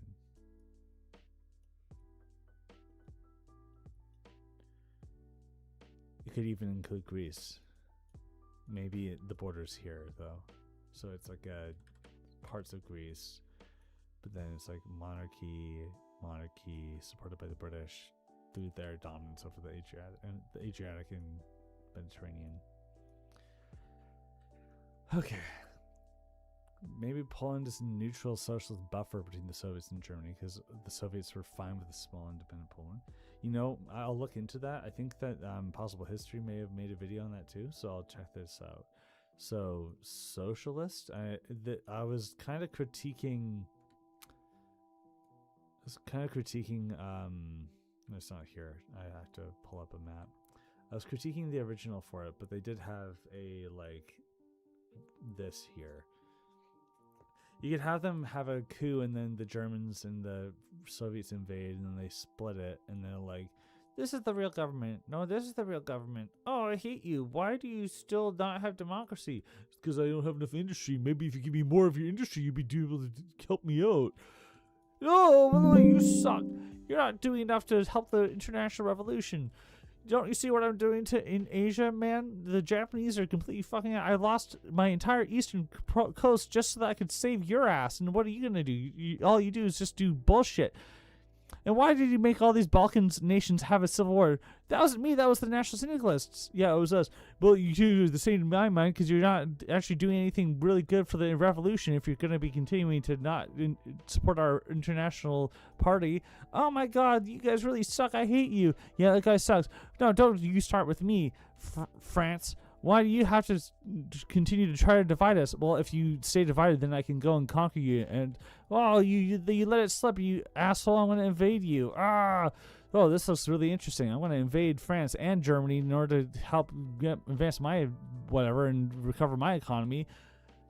Oh, maybe I'll actually help you out then, Germany. Why? Oh, yeah, only if you do this, though. You become communist and you become my bitch. Okay, it sounds good, whatever. For the sake of the revolution, glory to comrade, blah, blah, blah. And then the Balkans are here. I hope you guys liked my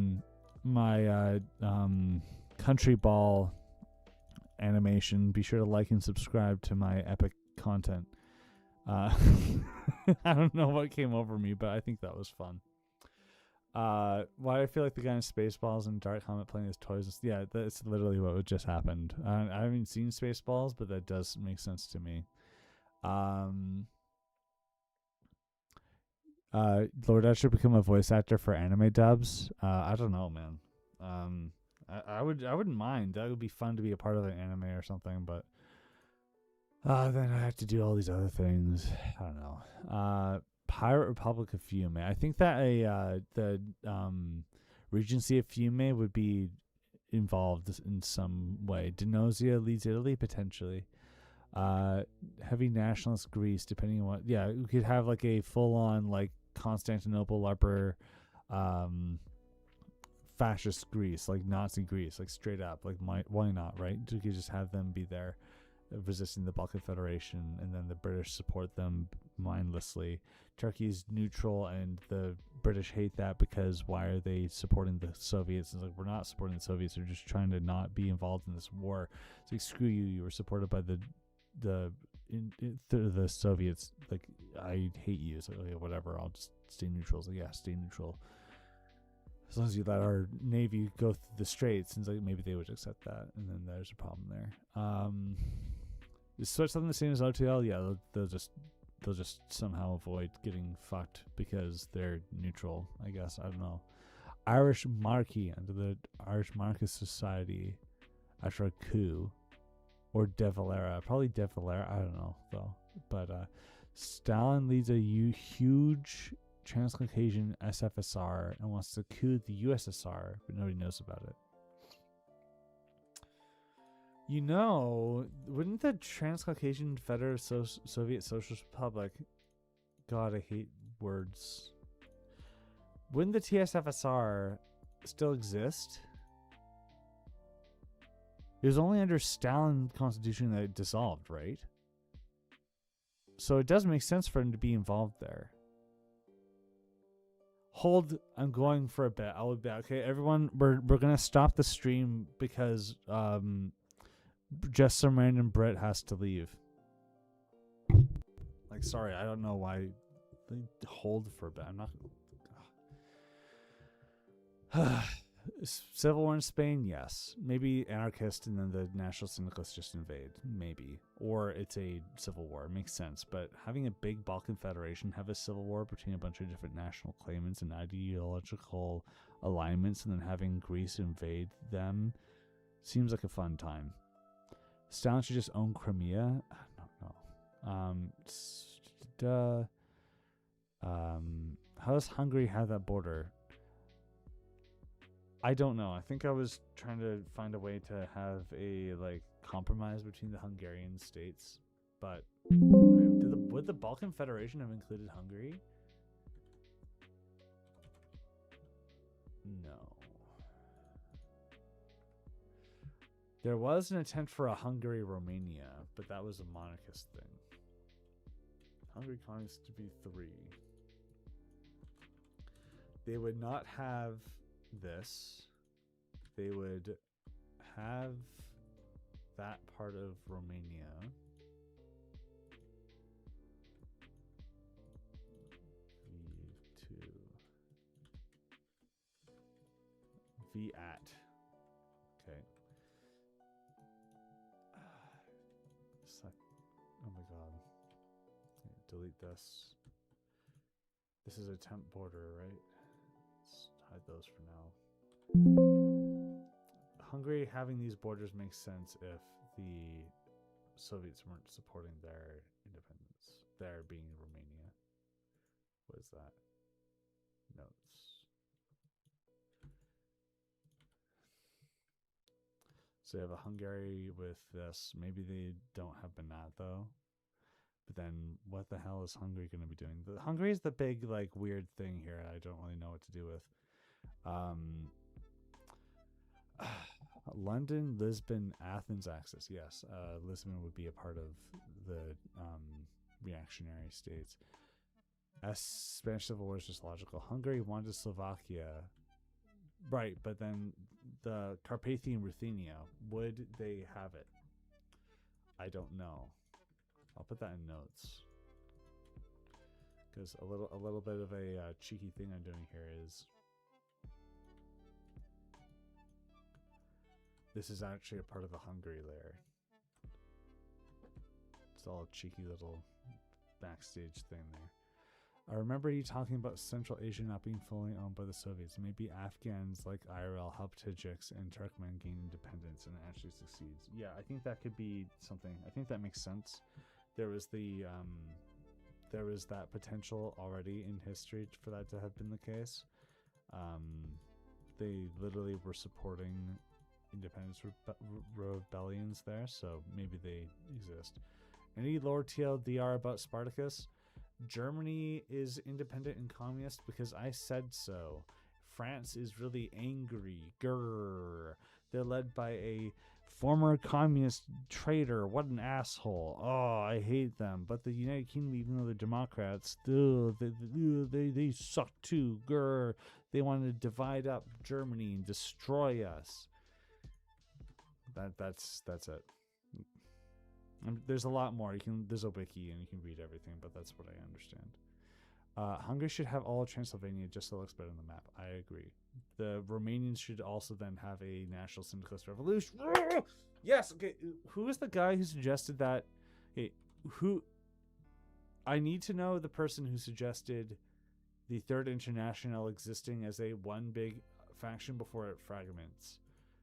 I need to know who that person was because that solves a lot of problems that we have with the timeline currently. Having Romania exist as a puppet state for this long without any sort of national resistance is a problem from a plausibility perspective. There would be a lot of national syndicalists who'd want Romania to have Transylvania, but Hungary would have been given primacy in the division of power because they were one of the first revolutions, so they should have their territory, right? So then what's Romania going to do about it? Nothing. get screwed over, and then they're upset. But once the National Syndicalist divide happens between the Communist Internationale, then they would revolt, and there'd be National Syndicalist Romanians, and then you have like a Latin Union sort of thing going on. I think it was Zijun who suggested that it would be this all under one state. Maybe I'm wrong, but I want to note that down quickly. I think that it was you, Zijun, and hopefully the chat exists after the stream, but I don't think it does. Hold on, my mic's too.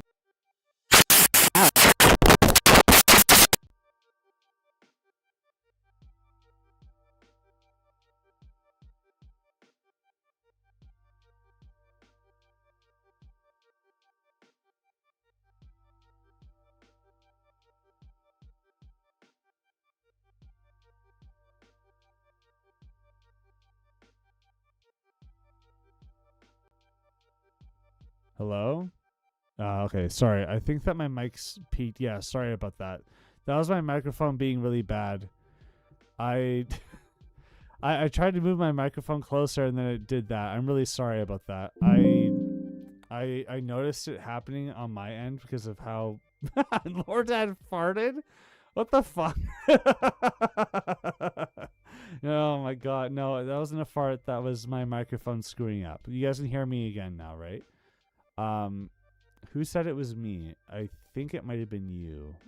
It was either No Name Yipiz or Zijun who suggested it. So thank you for that. Sorry for the microphone peaking. I really do need to get a new one. Yeah, I feel really bad. I'm really sorry, you guys. Oh no, I'm so sorry. I feel really bad. The ghost of Luxembourg came for your mic. Yeah, I don't know. Maybe shit talking a bunch of prominent figures in history is not really a good idea for the sake of my viewership. Oh, my stomach. Oh no, I'm so sorry. I'm really sorry, you guys. I tried to find it as soon as I could. I noticed it as soon as I could. I might even need to try to find that in the VOD and mute it so that people don't have that problem. I'll have to wait until the video processes, so it could be until tomorrow. So sorry, anybody watching the VOD before then. What's the justification for independent Baltic states? Because Lenin literally made them independent. There was an agreement between the Soviets and the Baltics for them to be independent following self-determination. If the Baltics were forcibly subjugated because I said so, that's not a good point of divergence, and they would exist. The fact that they would be potential thorns in the side of the Third International through the British getting through the Baltic and supporting them is a problem, and that could be a reason for them to go to war. Conflict in a Hoi format? Crazy. That's why. Deafness speedrun 90%. I'm really sorry, you guys. I feel really bad. I'll try not to have that happen again. National Syndicalist who... Belgium's divided... Hold on, somebody said something about Congo before the great ear destruction of 1 hour and 36 minutes into the stream. You could have a Pan-African Congo, who would be sponsoring insurgent groups throughout colonial Africa, especially since Belgium's divided between France and Germany. The Belgian Congo would be pretty much independent. I'm not too certain if they should be divided at this point, but I think that if Belgium existed and then they get partitioned or whatever, they get occupied, they lose influence in the state, there would be a communist revolt in the Congo. The Spartacist Germans would have been supporting that basically from day one. So yeah, there'd be a communist independence revolt in the Congo after the Belgians get expelled from Europe. I 100% agree on that. I want to start Levant, Pan Arabia, in the Caucasus, Soviet. Japan working against the USSR, or both. Japan, North expansion. That just makes sense. How much does the might movement control to be determined? If France is national syndicalist, why aren't the right next to recognize the mainland? Because the CII still exists until a point in 1936. What do we do with China? Communists in Xinjiang. Manchuria still potentially occupied. Man, there's a lot we could do with China. But I need to figure out what else I'm doing here. Japan North expansion route. No more Huey Long. Yeah, I mean, I don't know. I think that we could probably do that. Okay, goodbye, Comrade Mango. Technocracy and Conquer. Oh my god. If there's intended to be a fascist UK path, maybe you could use Rotha Linton Orman as a leader instead of boring Mosley. She was one of the original fascists. I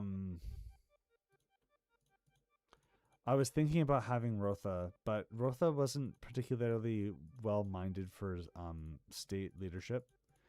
Mostly had aristocratic ties and a history in politicking, which is why he's used so much. So I may still use him, even if Rotha would have been a pretty good fit for the situation. I don't know. Maybe Rotha should be it, because I've really researched her.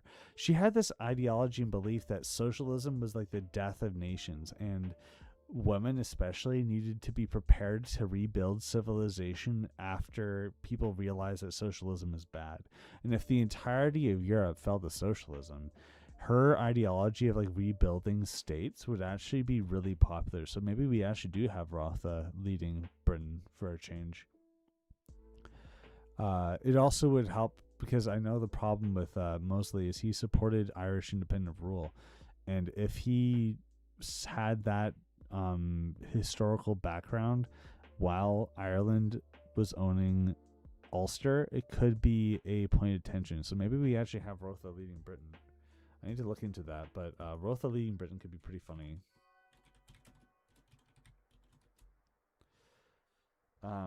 She wouldn't be a fascist. She wouldn't call it a fascist though, because Mussolini. She was inspired by Mussolini, but she could just make her own ideology out of the situation. America's too boring in this scenario. Why does it need to have a civil war with 20 sides for it to be interesting? Sorry, but like, I don't want there to be an American Civil War. I feel like American Civil Wars are overused and overdone. And if you don't have it be as in-depth as Kaiserreich's, like basically poster child, even though the name's Kaiserreich, of a really iconic civil war between a bunch of different really ideological principled people, I feel like, I don't know, it's just too hard to achieve. Stream going to be 2 hours, 27 minutes and 50 seconds. Okay, well, you heard it here first. We could have America focused on South America and Latin America. I think that's exactly what they would do. You're the person who suggested them having I probably need to delete to disable these notifications. Go to notification settings. Can I just temporarily turn them off? Okay, I'm temporarily turning these off. America too powerful. America's too powerful. Yeah, have you seen the Third International? Like, I don't know, man. America needs to be a counterbalance, otherwise Britain would just get invaded by the communists. Second American War after a defeat in World War II? Yeah, maybe. I just don't even want Huey Long to exist. Like, he's overused. But then again, he would be National Syndicalist, so I guess he would be, but I don't know if I would want a Huey Long at all.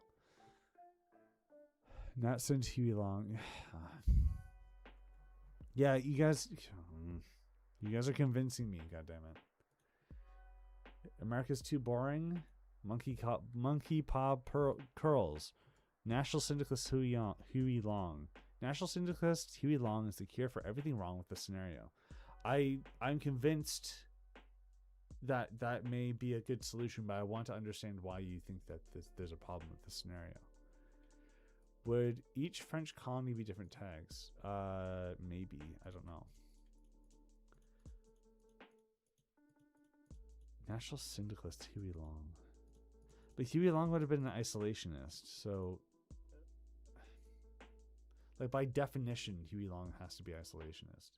It would not be a good timeline if, or a good representation of Huey Long if his isolationism wasn't respected. But and then also like he wouldn't be defined as a national syndicalist before there's that splinter.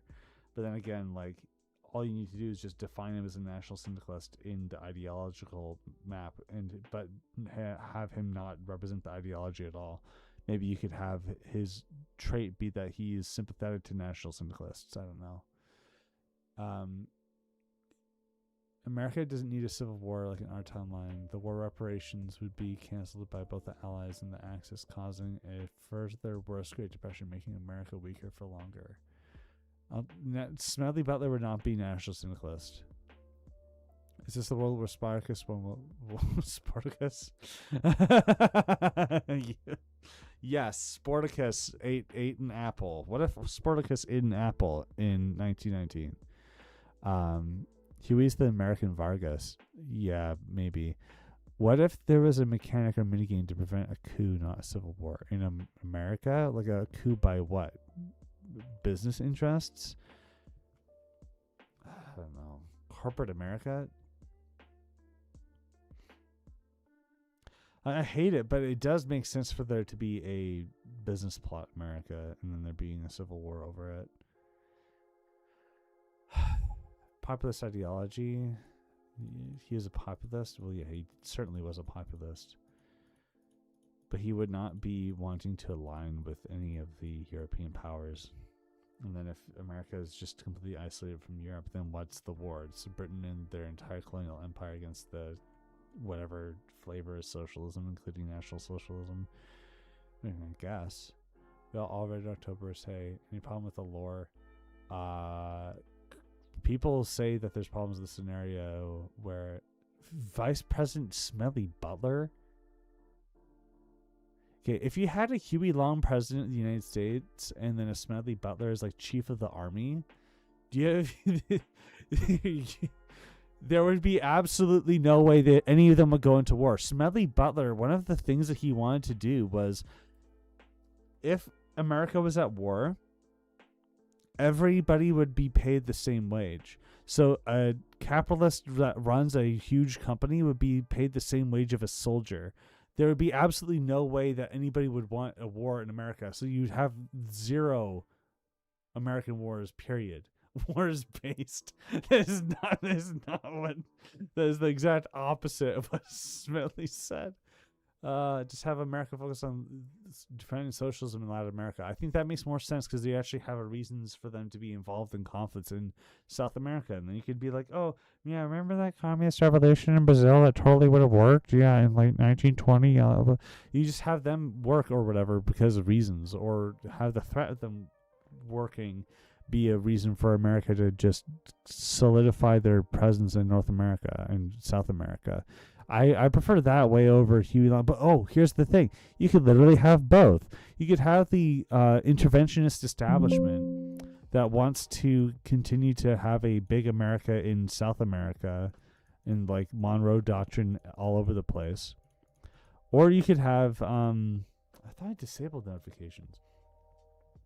Or you could then elect Huey Long. The Republicans and Democrat, like interventionist, what's the guy's name? The progressive Republican. Theodore Roosevelt coded Republicans. Yeah, that could work. Literally death of honor. What's the death of honor?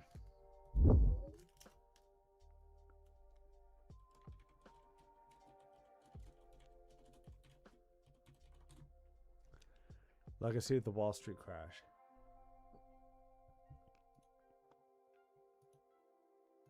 So interesting, Germany.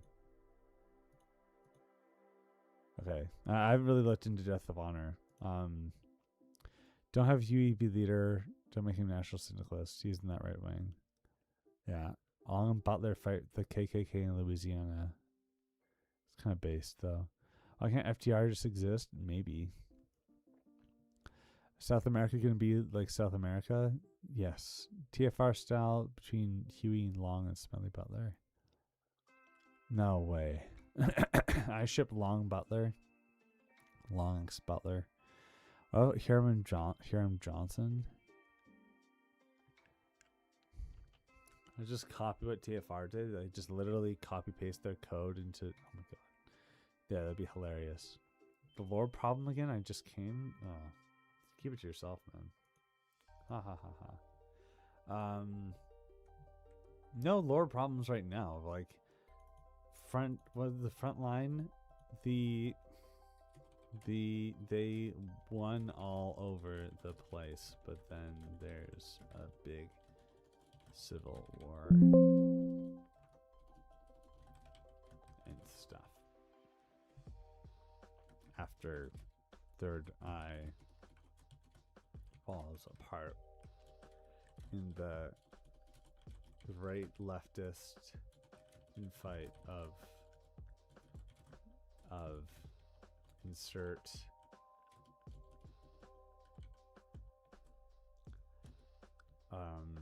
start date here.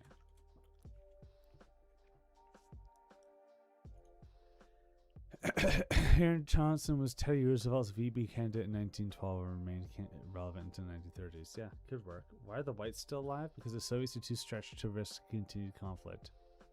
Yeah, so because they link up with the Hungarian and German communists and they are fighting the Entente directly, they fight them to the point where France has a communist or socialist revolution, but it's not the right kind of socialism, so there's a big fight about it later.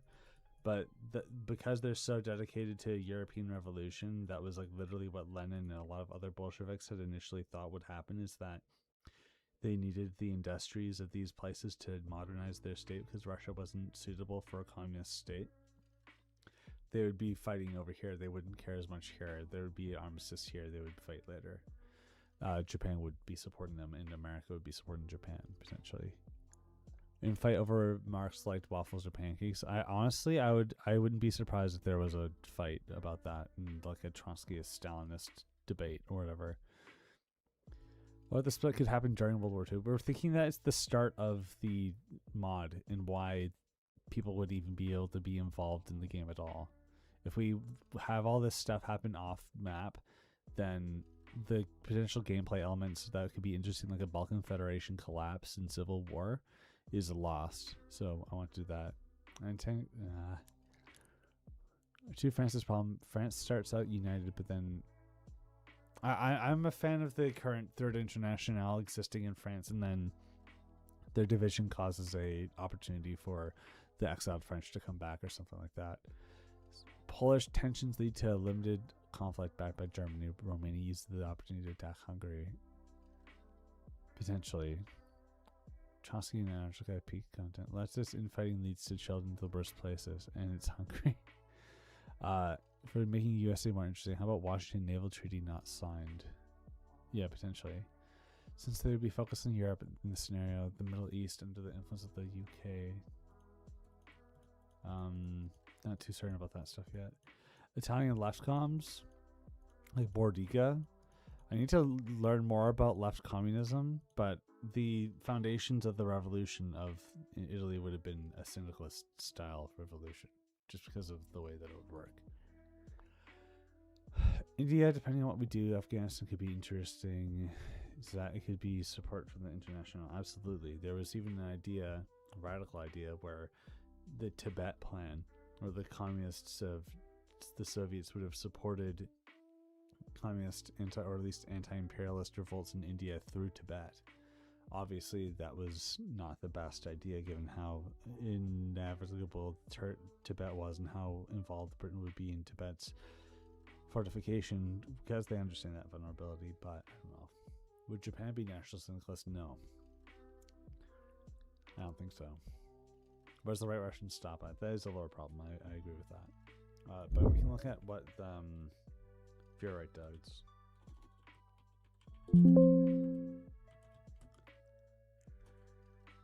Fury going for.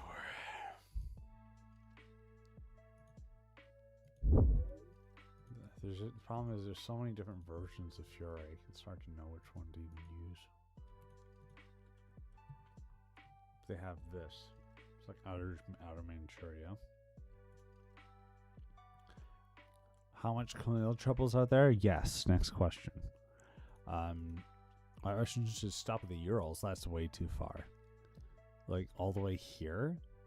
I don't know about that. That there'd be no way for the Russians communists to have a say. It's just like, what if 1940 Germany existed in 1936 with a communist? Is basically what that sounds like. Too weak otherwise? Yeah, that's the point though. Like they wouldn't really be relevant. It's just a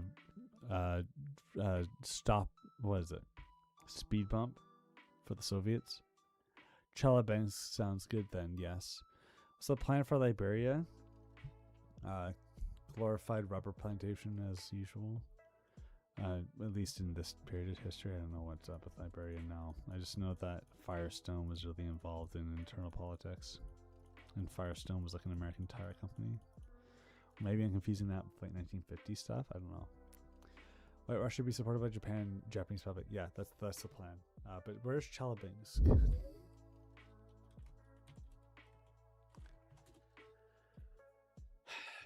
Chelyabinsk on a map. Where's Chelyabinsk? Whoa, that's... Chelyabinsk is way further west than I thought. I'm not sure if I do Chelyabinsk. Long versus Ford Civil War. Now that's what I like. Ford would be a national syndicalist. Yeah, actually, national syndicalist Ford, 100%, because he funded Soviet industrialization. You know the Gorky tank plant. Henry Ford financed that. Little known fact about history. But if we do Chelyabinsk, then the entire Central Asia isn't there. Then we lose our China dynamic. Yeah, it's too much. If you use another border further in, it would make sense to Japan puppet. Yeah. Maybe Siberia is like an anarchy zone. I don't know about that. Would Lord? Yes, Ford and Long would fight each other. I think. Or no, maybe they wouldn't. Ford would be a national syndicalist compared to Huey's populism, though. Tukhachevsky alive? Yes. Whites would go more west in Mongolia. I agree. Like, this is the furthest they'd go, I think. And having a natural boundary, like a river over here, makes a lot more sense. Because rivers are easily distinguishable boundaries and more suitable for, best suited for temporary ceasefires. I think this river makes the most sense. Why is there gaps? It's really weird. So here's the Soviet Union, and look what I'm about to do to it. Or don't, if you can't stomach it.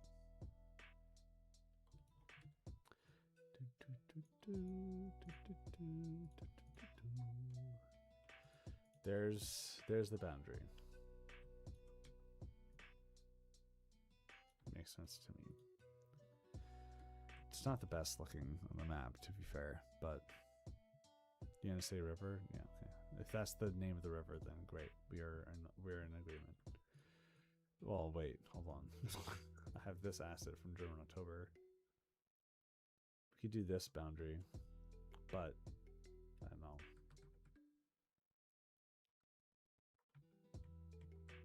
This God, I can barely see. This color sucks. Yeah. So there's this. Let's take the big Japan. I still can't believe we're having a Ho Chi Minh Vietnam potentially.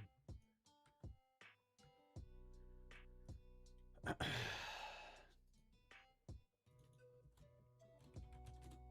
Japan. And that's a puppet of Japan. Evil towns in Twilight, Russian borders, yeah. Sternberg, Mongolia. No. Tuk in Chinkang. Well, maybe there would be if we're pushing Russia this far. I don't know, though. What makes it different from German October? So in German October, the German October Revolution succeeds in a way because the Polish are suppressed. In this timeline, the Spartacists just revolt successfully because the Russians link up with them, because the Russians are able to beat the Polish, because the Polish can't be supported by the Entente, because the German Spartacist Revolution is happening. Siberian Anarchy, I'll consider it. I'm not really a fan of things like that usually. Power struggle between the Czechoslovak Legion and the Cossacks. I think that the Czechoslovak Legion existing in White Russia makes sense. What about the U.S.? I really don't know. Like the best idea that I have seen so far is that the Americans are having their own imperialism-centered fun time in South America, and they're not involved in European continental affairs due to populism or any other anti-war sentiment. The Spartacists even had the same ideology as the Russians. No, they would be a separately defined ideology between Marxist-Leninism and Spartacism. Many Chinese communists chose to support the KMT. Would the KMT become more socialistic? I'm not too certain. Maybe. I'm just not 100% sure. It's hard to know exactly what would happen here. Have the 1935 Brazilian conflict leading to extended Soviet and German backing lead to a civil war? Yeah, is that when there was like a communist revolution or something? Yeah, I want to have something like that, I feel. Maybe U.S. imperialism makes South America go commie? Yeah, that's a potential thing. Would there be anything wacky in this lore grave? Well, currently we have Rotha Lindbergh Hawthorne leading Britain, a national syndicalist France, national syndicalist Italy being ousted from the Third Internationale after a big leftist infight. It's probably one of the most wacky lore graves I've ever done. Business plot and civil war, yeah, I guess so. I just don't want to have to water down the business plot because I really like how I did it in German October, but I don't know. Three-way between the Czechoslovaks, the Cossacks, and Japanese puppets. It'd be weird to have a Czechoslovakian ruling in Russia thing, but that could be fun, and then it could be like pan-Slavic or whatever. Could be a good thing to do.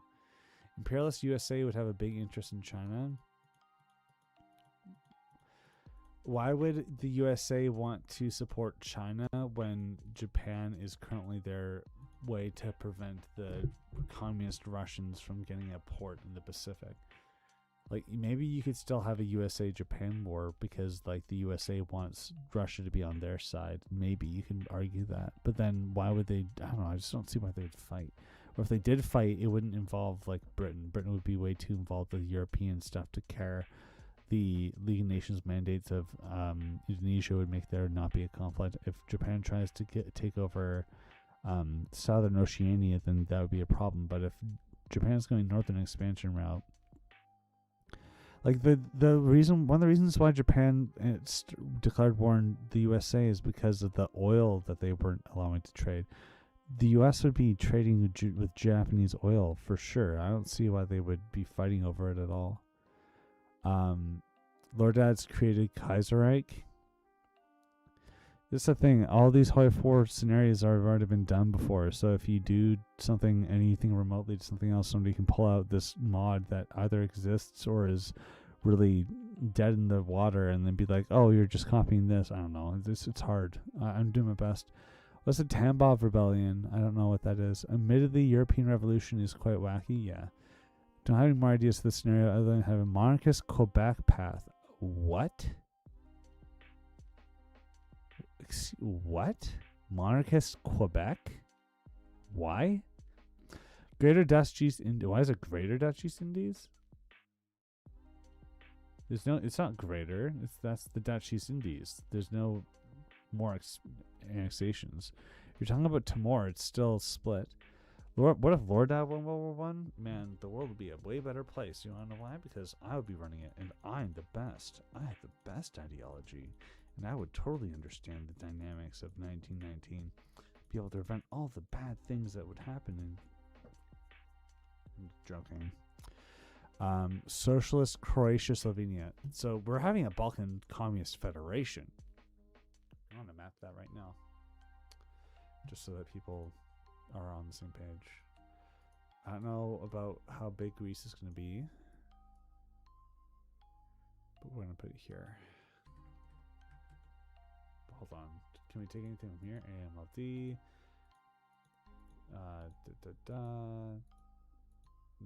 No, maybe we can use that, Greece. And look at how much we had to move it up.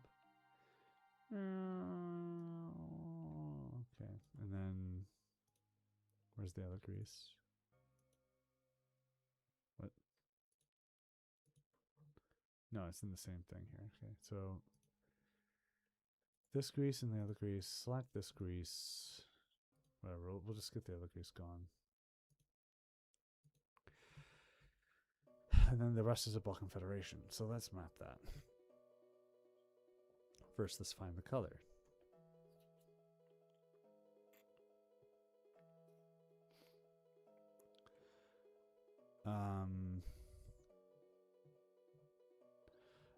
Yeah, Green armies were random peasant revolts against the Soviet farming system. Yeah, there's a lot of different, like, we're socialist, but we don't like Lenin revolts in the Soviet Union until they eventually stopped because the guns were taken away or whatever. Or they just ran out of people that they could revolt against them. God, I just remember that Bo comment. Oh my god. It's like so factually incorrect about the amount of people that even tried to resist, even people who were formerly a part of the government. What are we doing? Southeastern Europe? Where's the Balkan communist, far left Balkan communist? That Turnus government? Maybe? I'm not the biggest fan of that idea, but it's still possible. Alexander Stambolinski. Is he the guy who was like, I'm a Yugoslav, and he was Bulgarian, and he was a communist? I think that he would be a good fit.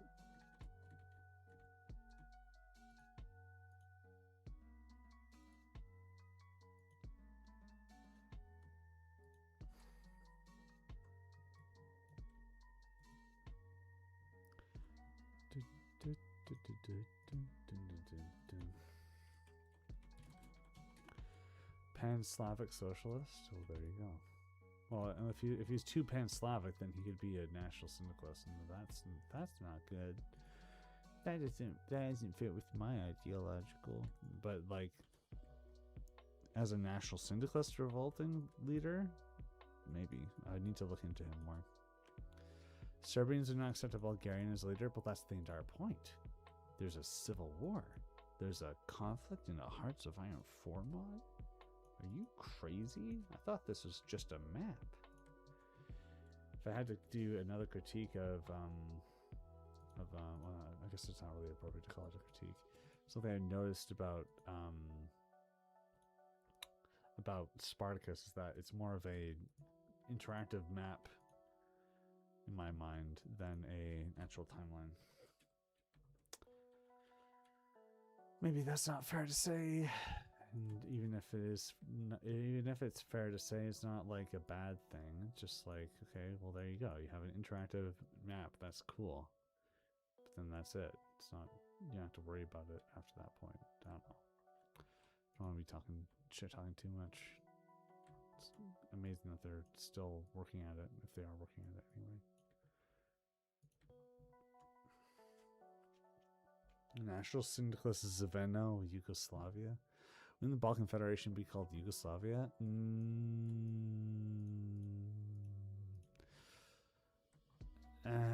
I think that, like, even if it would be, the mental association with Yugoslavia would make people think a certain way when they see it. So I'd rather just call it Balkan Federation.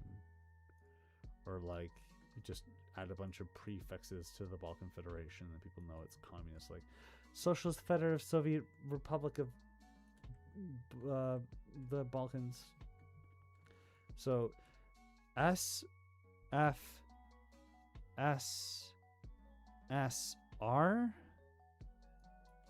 I don't know. If I misspelt that, maybe my brain is too fried to continue. We'll see. We'll see how this turns out.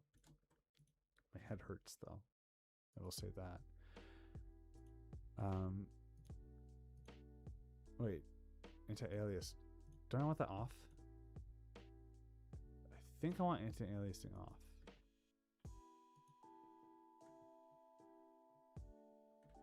Yeah, I think I want it off. Balkan SFSR, yeah. But then that sounds like a Soviet thing. But then again, it was a Soviet-inspired system. Eurasian Union went. I don't know. These. Oh my God. No Albania in the Federation. I don't think that they were invited. Let me see this. Balkan Federation. Oh, it did have it. I want to copy this image, put it in the references.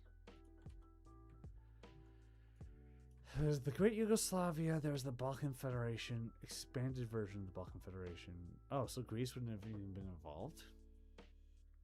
Well, then Bulgaria, the Bulgarian Adriatic whatever is then just part of the Bulgarian part, and then they can have a big fight over it. Great Yugoslavia and the Balkan Federation were always meant to have Albania, so maybe we'll have Albania, and then Greece can fight for Southern Epirus. So we'll do that then. Easy. Thank you for pointing that out, chatter. This is why I do these streams. There we go. Look at how wonderful of a world we're making.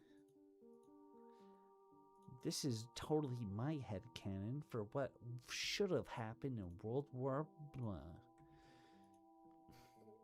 I'm going a little crazy. How long has it been? I've been live, or at least I've been yapping for 2 hours. Yeah. I think people who've streamed with me for a while start to recognize my limits, like just a random Brit here. But then again, my best content comes from Whoopi, so. Project Talons in Twilight. Project Talons in Twilight. Alternate timeline where Lord Ad's American.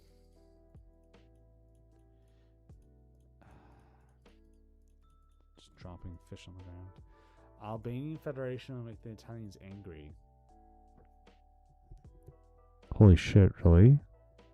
Well, guess what? They're not even monarchy. Check this out. Are you ready? Select. Unselect. And unselect this. All of this. All of it. All of it. So now it's just Italy. Look at how beautiful this Italian. Oh, where did my Italy go? Exiled Italy. And then we have the wonderful, the amazing socialist Italy. Woo! But then again, it wouldn't really be socialist if it went national syndicalist now, wouldn't it?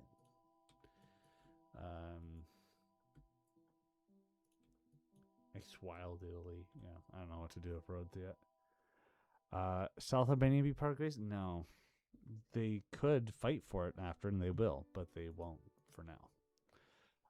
Sure, unsure in Poland if it may stay as a buffer. Right now it's depicted as a part of the USSR, but even for the sake of Hungarian aesthetic borders, we could have a neutral Poland. I think I have that in my notes. which is usually what I do after stream because I need to like think about it before I implement it. But yeah, socialist.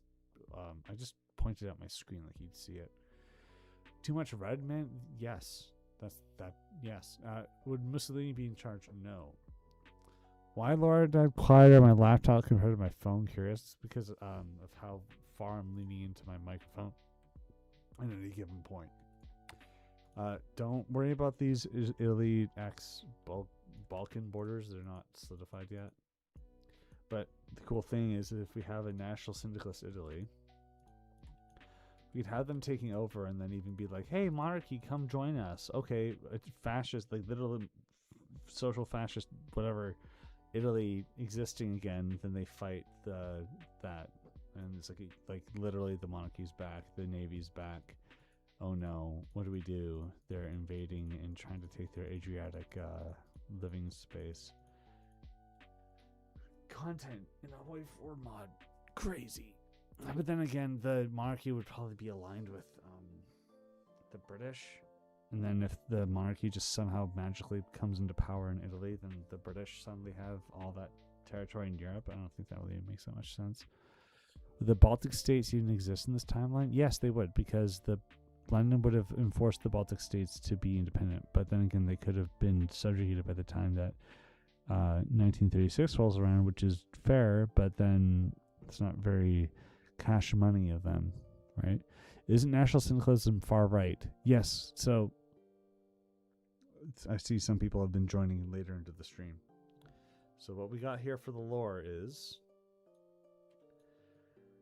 people like Jacques Doriot, who started as communists but then became fascists, would have been revolting in favor of the Soviet fight against the Entente. They would have existed in France as entrenched leaders for a while until when the Soviets say, hey, you're not a real communist, you need to leave, like they did in our timeline, which led to him eventually leaving the French Communist Party.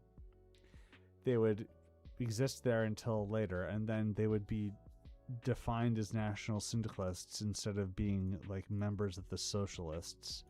And then there we go. In fact, like all this stuff is starting to lead me towards thinking that the start date should be closer to like 1920s or 1925 rather than 1936, just because having things like this in stasis for 10 years doesn't make much sense. But then the most conflict would be happening after this happens, so I'm not too sure.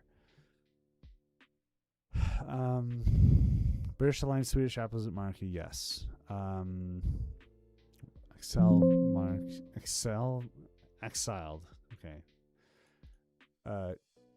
Baltic states have an exiled German monarch? I don't think so. Imperial German exiles in Baltics? No, I don't think so. Jacques Doriot, is this a Pax Britannica reference? Yes, it is. Thank you. 1930 start date? Maybe.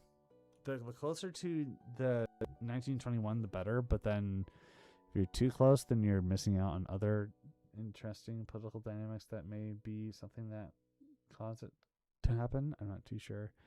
Many access go to the Baltic, to be honest. Riga, Paris, North. Yeah, yeah. It is possible. But also, I'm not the biggest fan of that solution either. So I don't know for sure. Original fascist communist split. Yes, it's like we use the original fascist communist split as a reason for there to be a thing. So like before, I was thinking that this would have happened off screen, but then if it at the point that they have that fracturing, there would be such a opportunity for the like exiled government of France and the British and all this stuff to intervene in the continent, that's when it would make the most sense for the gameplay to start. Like you wouldn't want to add a bunch of years before Kaiserreich and keep the Black Monday still happening in 1936. One of the things that you could say about plausibility for Kaiserreich is that Black Monday shouldn't have waited until 1936, and it's weird that they did that. But then, like, that's why the gameplay is fun, so maybe we don't need to worry about realism. Do it the SSH similar to it came out. Czechoslovakia, Legion, White Russia, yeah. British aligned Scandinavia keep the Baltic states around. Yes, they would. It's not just a technocracy USA, but Howard Scott himself said, as far as technocracy's ideas are concerned, we're so far left that we make communism look bourgeois. That's kind of based. It's so funny. I'm based, ironically. I'm not actually advocating for that.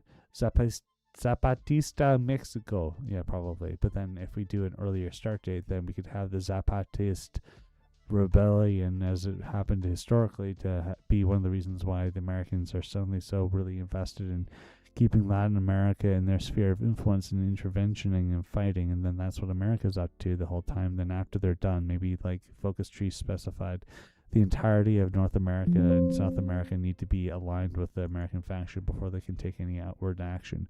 That would be a good way to have a gameplay, integral gameplay element of, if you're a socialist Germany and you don't want the Americans to come and screw your day up, you can be supporting even like democratic countries that aren't communist, just so that it takes longer for the Americans to get involved in Europe.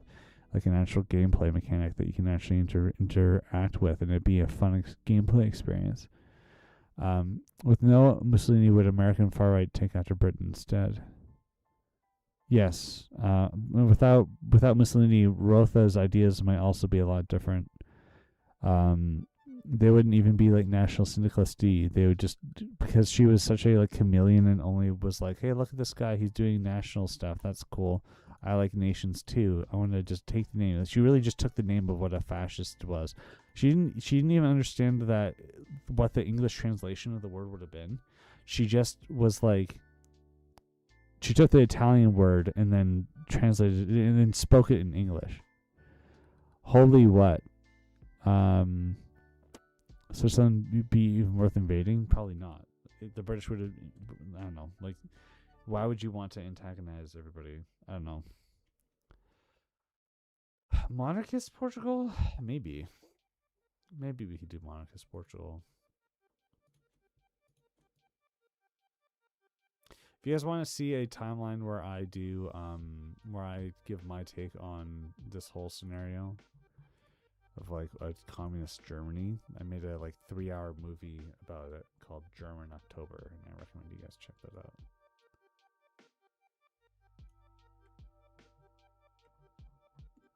Yeah, so I had Yupin Malmedy being taken, but I don't see them having the balls to invade Belgium. Theocracy Portugal? No. If it's a Stato Novo or monarchy, I don't see it being anything else.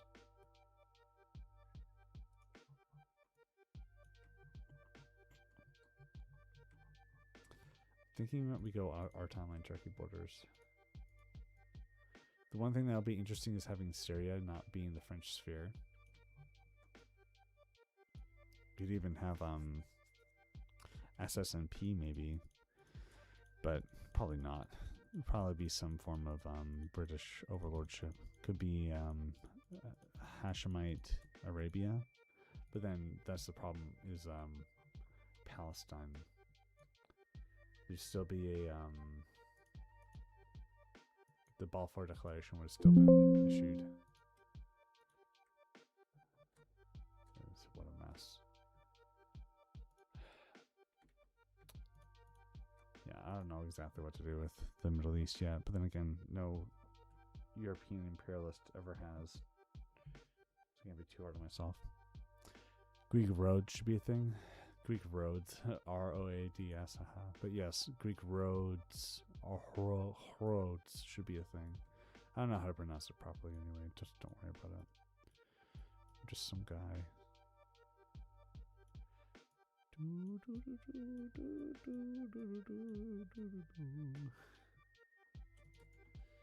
Greece copy too. How many nations would need anagram? Stato Novo is already anti-communist. Don't need a monarchist Portugal. Yeah. Capitalist nation, middle of socialist Europe. Yes, but like they're neutral and they're a bunch of hills. Like they would have a bunch of exile. They would have literally all the exiles and like all the governments in exile. So maybe they would be invaded. I don't know. Earlier Ba'athist movement in the Middle East. maybe, but I don't think it would be anything like Baathism. And if I know anything about my community, at least one member of my community, they would want nothing to do with Nasser under any circumstances.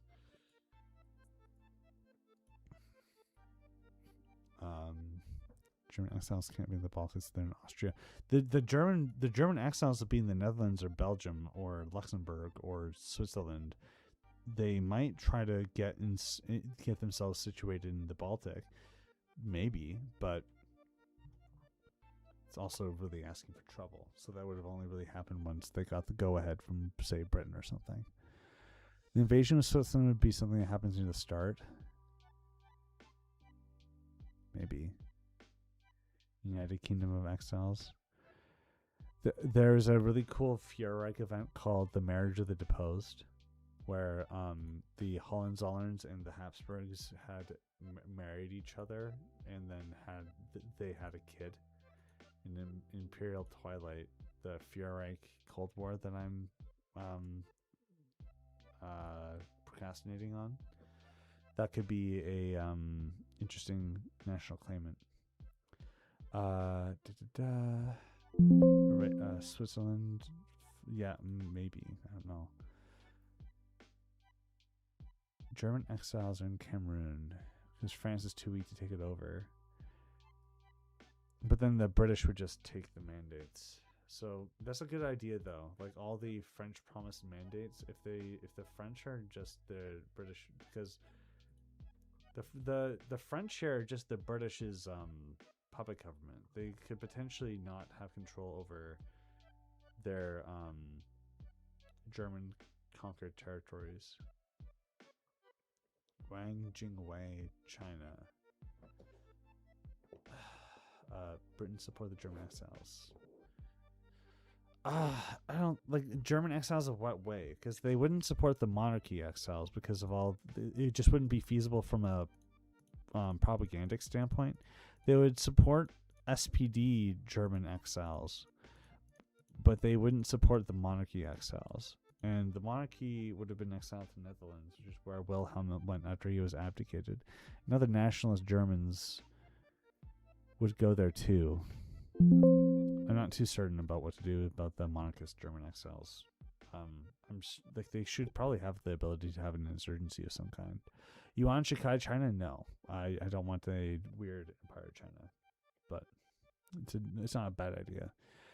National Syndicalist Goebbels is a French collaborator. Yes, that makes sense. Germans on the Cameroon. We have Pan-African Congo. Oh yeah, that's a good point. If Cameroon is bordering Congo, what, is it? No, it's not really. Right?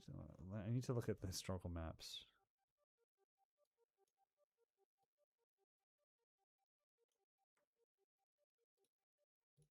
Not 1812. Not 1891. 1900. This is. But the French are really weak. They're like I don't know. There's Pan-African Congo is looking more and more likely as like a thing. I'm not a fan of this. Even if Oswald Mosley with the United Kingdom would still have democracy, yes. If it was Oswald Mosley's new party, Bertha Lindbergh Hawthorne would be the straight up anti-democratic fascist girl boss that everybody wants to be, except the fascist part. Wouldn't France control the Rhine? Oh honey, you're missing a lot. This France is National Socialist. This France is not the one in exile. Bro, a revolt National Syndicalist Boer support South Africa. Maybe. I'm not too certain about all this stuff yet. I'm reaching my limit personally. I'm not able to really keep up with chat, and I have a lot of ideas to mull over. If you guys want to talk more about this, I would recommend conversations to go to the Loregrave discussion channel. I'm going to make a temporary invite for this channel. So if you go to this Discord link, you'll find the Loregrave discussion channel, and we can talk more about our ideas for the way that we have this version of Spartacus happening, which I would definitely not name Spartacus, because by this point it's way beyond what Spartacus was supposed to be.